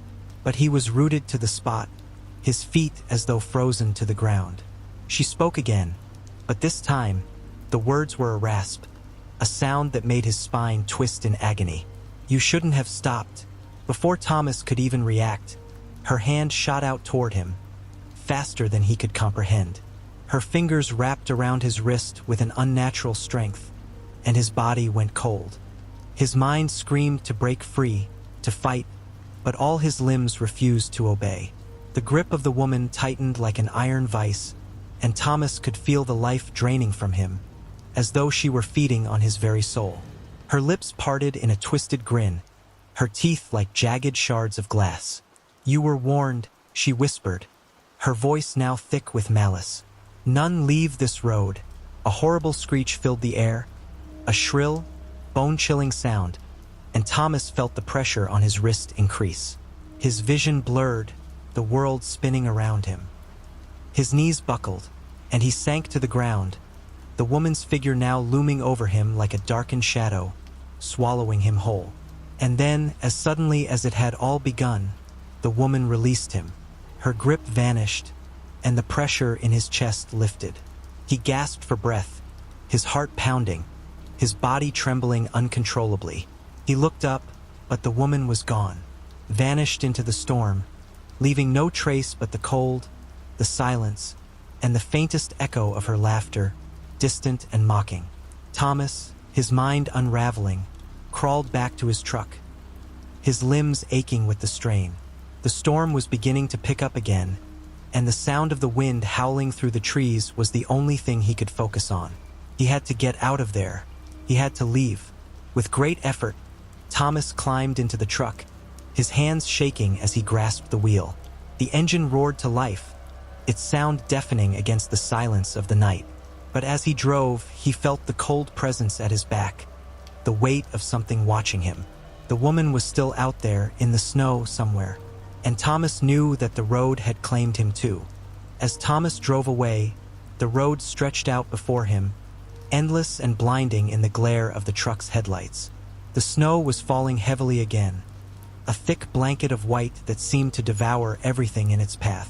The windshield wipers struggled to clear the frozen slush, leaving streaks across his view, obscuring everything beyond the immediate glow. His breath came in ragged gasps, and his heart thudded in his chest, still racing from the encounter. The weight of the woman's grip lingered on his wrist, as if something unseen was still attached to him, draining him of his strength. His mind swam with confusion, trying to reconcile what he had just experienced. She can't be real. It's just the storm, he thought desperately. But the cold, the darkness, and the sinister whisper of her voice gnawed at him. The engine of the truck hummed along, its noise the only sound that seemed to keep the shadows at bay. The road was empty, and in the thick snowstorm, it felt like Thomas had entered another world. One where the rules of reality didn't seem to apply. The road, the snow, the wind, they all felt too alive, too aware. And then, through the haze of his thoughts, the truck's headlights flickered. For a moment, it was nothing more than a malfunction, a brief flash of static interference, but then it happened again. The lights dimmed, and the engine sputtered, as though something was draining its power. Thomas cursed under his breath and gripped the steering wheel tighter, willing the truck to keep moving. His vision blurred as the truck lurched, a low grinding sound coming from beneath. He swore again, his foot pressing harder on the gas, but the engine seemed to struggle more with each passing second. It was as though the truck was fighting him, as though the very road itself was fighting him. The storm outside raged harder now, the wind howling in a deafening scream. The truck lurched once more, and Thomas could feel the presence of something pressing against him, unseen but undeniable. A shiver ran down his spine as the temperature in the cab dropped sharply, his breath becoming visible in the cold air that seemed to seep through the walls. He glanced at the rearview mirror. The road behind him was a blur, the darkness and snow closing in, but then, just for a moment, he thought he saw something. A figure, pale, motionless, standing in the middle of the road. It wasn't the woman. This figure was larger, more imposing. His eyes widened as he slammed his foot down on the brake, but the truck didn't respond. It skidded, the tires spinning helplessly on the icy surface, and before Thomas could react, the figure was right there, right in front of him. The headlights illuminated the form, and Thomas's heart stopped in his chest. The figure was a man, or something that once was. He was dressed in a tattered uniform, his face obscured by a gas mask, his eyes hollow black pits, the remnants of a human form now twisted beyond recognition. His arms were outstretched as if to stop the truck, but they were wrong. They bent at odd angles, and his fingers were elongated, tipped with claws that scraped at the hood of the truck as it passed by. The sound was horrible, like nails on a chalkboard, grating against Thomas's senses. Thomas screamed in terror, swerving the truck violently to the side. But when he looked out the window, the figure was gone. The road seemed to swallow the figure whole, as if it had never been there. But Thomas knew what he had seen. He wasn't alone. The truck's engine roared back to life, the headlights flashing on and off erratically. But the air around him grew colder, and the storm outside seemed to thicken, pulling the world closer, smothering him in a blanket of white noise. He glanced at the rearview mirror again, his hands trembling as he gripped the wheel. The snow, thick and blinding, had begun to swirl in a spiral, as though something was stirring within it, drawing him deeper into the storm. The truck's engine let out a final sputter, and then complete silence. For a moment, Thomas thought he had driven into a dead zone, a place where the storm had finally swallowed everything, and he was left alone with the madness that clawed at the edges of his mind. But when he looked outside, he saw the road still there, winding on through the storm. It stretched ahead, but now it seemed different, more sinister, more alive. The snow swirled around him, the wind howling like an animal in distress. But it wasn't the storm that Thomas feared anymore. It was the way the snow moved, as though it had purpose, as if it was not just wind and ice but something much darker, something ancient. The faint whisper reached his ears again, the voice from before. "Help me." This time it wasn't a plea. It was a command. He had no choice but to obey. His hands moved without his consent, gripping the wheel, turning it sharply, and the truck veered off the road. His heart pounded in his chest as the truck skidded uncontrollably, tires screaming against the ice and snow, as the truck began to slide toward the edge of a cliff. The wind howled louder now, filling the truck's cab with a deafening, almost unnatural sound. The snow beneath him cracked, and the truck stopped abruptly, just inches from the edge. And then he heard it, a faint guttural growl. It was low at first, almost imperceptible, but it grew louder, more insistent, until it seemed to fill the entire space around him. The wind howled again, and the snow parted, revealing a figure. A hulking mass emerging from the storm, its form outlined by the swirling flakes. Its face was a twisted mockery of human features, half-rotted, with eyes that glowed a sickly yellow. It was like a thing from another world, something ancient, hungry, and it was moving toward him. Thomas's breath caught in his throat. The truck shuddered as the creature's shadow enveloped it, its claws scraping across the metal with a deafening screech. His hands shook uncontrollably as he tried to start the engine, but it wouldn't turn over. It was too late. The creature's claws dug into the side of the truck, tearing through the metal as though it were paper. Thomas screamed, but the sound was lost in the wind. There was no escaping it, no way to run. His heart raced in his chest as the truck was lifted, pulled toward the edge. And then everything went black. The storm raged on, its cold fingers reaching deep into the earth, as if claiming everything in its path. The road was quiet now, silent as the snow piled higher and higher, covering the traces of a night gone horribly wrong. The road claimed Thomas, just as it had claimed so many before him. And it would claim many more, for as long as the storm raged on.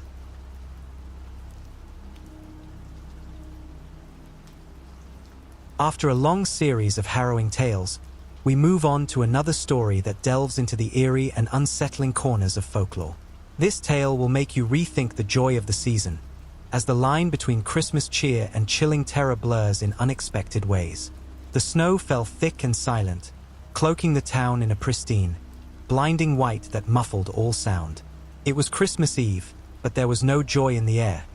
There was only the smell of pine and the distant, bitter cold wind howling like a specter through the woods that surrounded the village.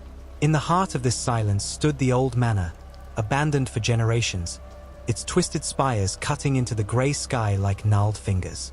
The townsfolk whispered that the manor was cursed, but young Elias, with his untamed curiosity and a heart full of defiance, dared to enter it.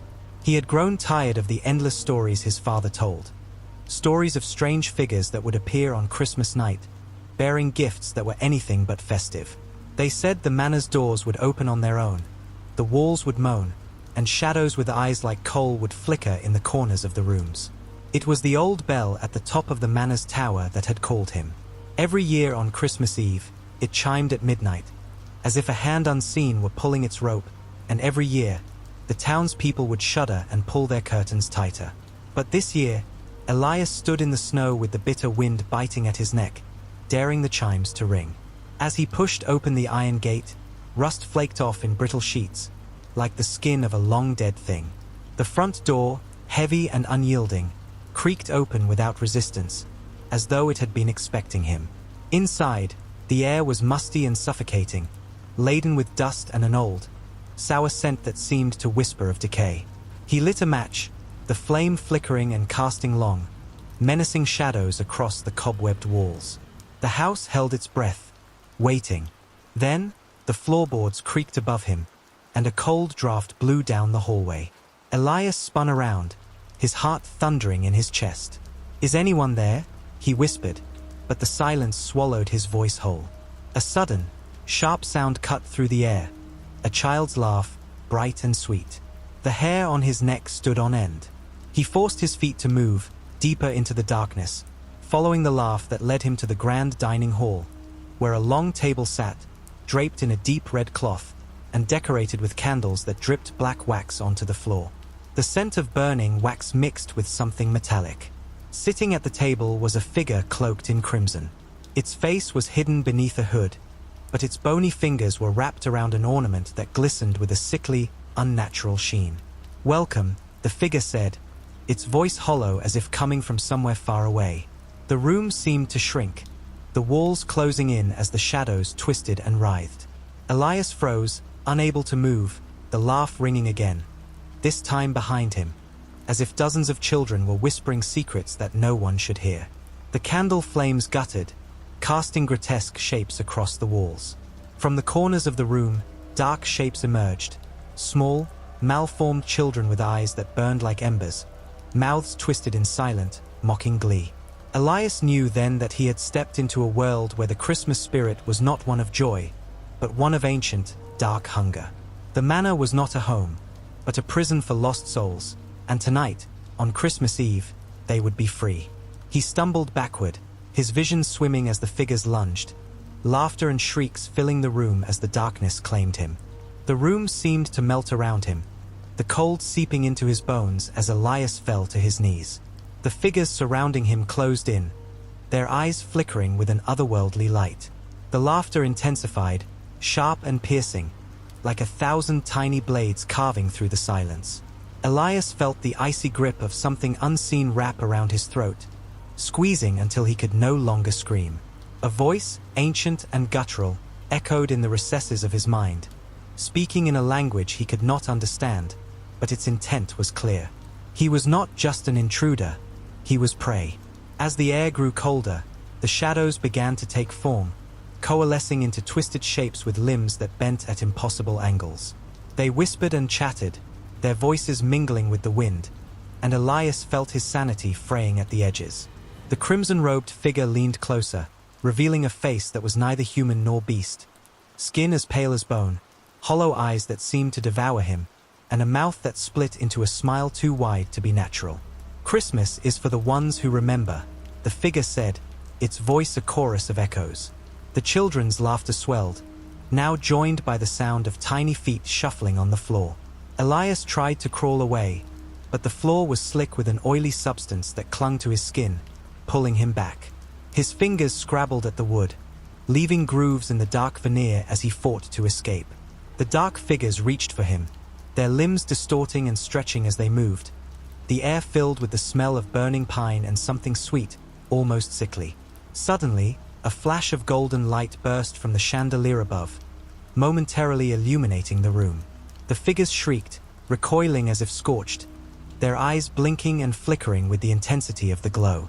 Elias dared a glance upward and saw the source, a star-shaped ornament that had come to life, pulsing with radiant warmth, the glow searing the shadows. A voice, gentle and familiar, whispered from within the glow. It was his mother's voice. "Run, Elias," she said. He was paralyzed by the sound, the warmth spreading through his limbs, lending him strength. His body moved of its own accord, muscles working against the cold, against the terror, against the figures that were now wailing, their forms dissolving into smoky, black vapor. Elias surged forward, stumbling over the slick floor, driven by the light and the voice that now rang in his ears, calling him home. Behind him, the figures coalesced again, their cries louder, more guttural. The crimson-robed figure rose, its bony hand reaching toward him, fingers elongated and claw-like. "You cannot leave," it rasped. "You belong to the night." The light intensified, casting long, golden rays across the hall, and for a brief, miraculous moment, the figures shrieked and vanished into the black corners of the room. Elias reached the front door, flinging it open to the bitter wind and moonlight. The snow glistened under the pale light, a stark contrast to the horror he had left behind. He ran into the night, not daring to look back, the voices still calling him from within the manor's decaying walls. But now, their cries were desperate, as if the night itself had been robbed of its prey. As he stumbled down the road, gasping for breath, the town came into view, quiet and untouched by the terror he had left behind.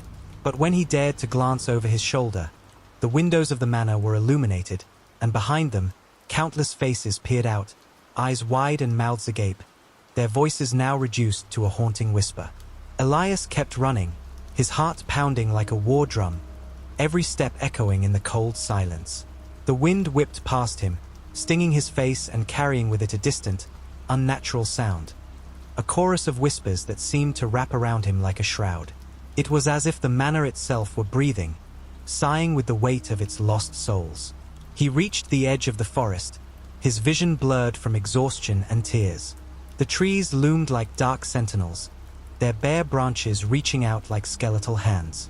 He knew that if he ventured deeper, he might never find his way out. But the whispers behind him grew louder, insistent and filled with a chilling promise. Suddenly, he felt a tug at his coat, a sharp, icy grip that pulled him backward. He spun around, his eyes wide with terror, and for a heartbeat, he saw her. A girl with hollow eyes and a mouth stretched into a grin that cracked her pale, cracked skin. She moved in jerky, unnatural motions, like a puppet whose strings had been pulled by some unseen hand. "You left us," she whispered, her voice a child's giggle twisted into something monstrous. Elias stumbled backward, slipping on the snow as the figure advanced, her fingers stretching, bending in ways that defied nature. He scrambled to his feet, pushing himself away from her, and the golden light from the manor flared once more, illuminating the night sky. The girl shrieked, retreating with the others into the dark woods. He ran, not caring if he lost his way, the echoes of the whispers mingling with the sound of his breath, heavy and broken. The laughter of children now seemed to come from every direction, dissonant and fragmented, wrapping around him, telling him he was not alone. A branch snapped behind him, and he spun around to find himself face to face with the crimson-robed figure. Its eyes, two pits of darkness, seemed to drink in his fear. "You cannot run from us," it rasped, its voice like the grinding of stone. Elias's vision swam, the edges of reality warping. The snow underfoot began to melt, the ground shifting into a slick, black liquid. He slipped, falling to his knees as the figure loomed over him, its presence suffocating, its grin wide and mocking. The girl appeared again, this time behind the crimson-robed figure. Her eyes met his, and in that moment, Elias knew she was not the only one. All around him, the figures gathered, their eyes glistening with a hunger that chilled him to his core. "Please, no," he whispered, crawling backward, but there was nowhere to go. The laughter rose, now mixed with sobs and screams. The figures reached out, their hands a flurry of shadows and claws. And then, silence. A sudden, unnatural stillness fell over the scene. The figures stopped, their eyes widening as they stared at the sky. Above, the stars flickered and shifted, forming shapes that were too intricate, too alive. A voice, deep and resonant, thundered through the forest, a sound so powerful that the very ground seemed to shudder. "Remember who you are," it said. The crimson-robed figure screamed, a sound that shattered the night, but before it could reach out, it dissolved into ash, scattering on the wind. The girl gasped, clutching at her chest before vanishing, her laughter fading into the quiet night. Elias lay on the snow, panting, his heart still drumming in his ears. The forest was still, the whispers gone. The moon, now full and silver, cast its cold light down on him as if nothing had happened. Yet, in the distance, he thought he saw movement, fleeting and dark, watching from the woods. He stood slowly, limbs trembling, and realized the snow around him had turned red, like the blood of something that had once been alive. He dared not turn back to the manor, the memory of those eyes, that grin, seared into him. But as he took one last, shaky step away, the wind carried a voice to him, soft and familiar, yet full of sorrow. "Elias, come back." He stopped, breathless, and turned his head toward the forest once more. And just for a moment, he saw her. The girl from the manor, her face no longer twisted, but full of pleading. And then, she vanished into the darkness.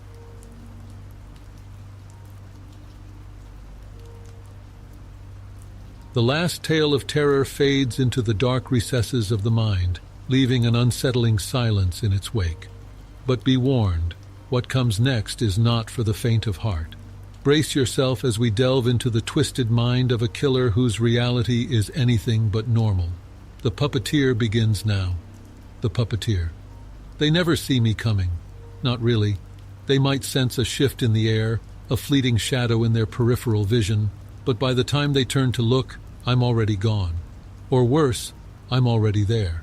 To them, I'm just a face in the crowd, a harmless man, the kind you'd pass on the street and forget in an instant. I like it that way.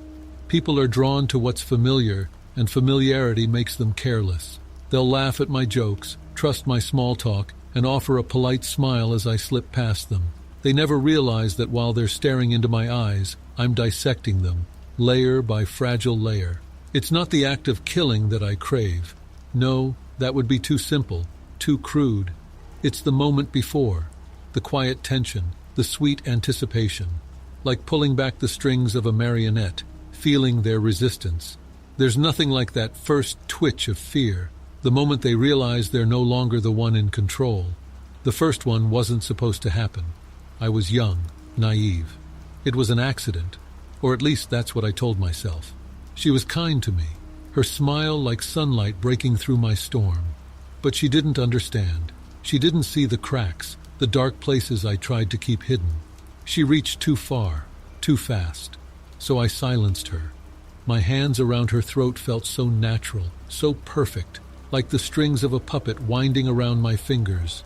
After that, the world changed. Or maybe I did. Faces began to blur, colors dimmed. People looked like mannequins, hollow, breakable things. Their voices buzzed in my ears like flies. I started to see the strings everywhere tangled around their limbs, pulling them this way and that. I wondered who was pulling mine. The second one was deliberate. I chose her carefully, a college student, always rushing, always looking down at her phone. She didn't even notice me following her. I remember the sound of her heels clicking on the pavement, like a metronome ticking down the seconds to her final breath. She fought, of course. They always do. But it's never enough. Once I had her pinned, I looked into her eyes and saw it, the spark of defiance fading, the moment she realized she was mine. The strings went slack, and she crumpled like a discarded marionette. I kept her in my workshop for a while. I needed time to understand her, to untangle her threads. She became part of my collection, each one a story, a moment frozen in time. I like to think I give them purpose, something more meaningful than the dull routines they followed in life. People call me a monster, if only they could see the truth. I don't destroy, I create.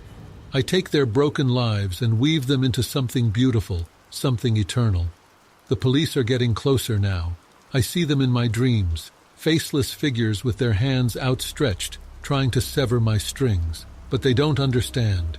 You can't catch the puppeteer if you don't know the stage. Tonight, I've chosen my next. She works late at the diner on 5th Street, always wiping down the same counter with a tired smile. I watch her through the window, imagining the threads pulling her every move. I wonder what her story will be, how she'll fit into my masterpiece.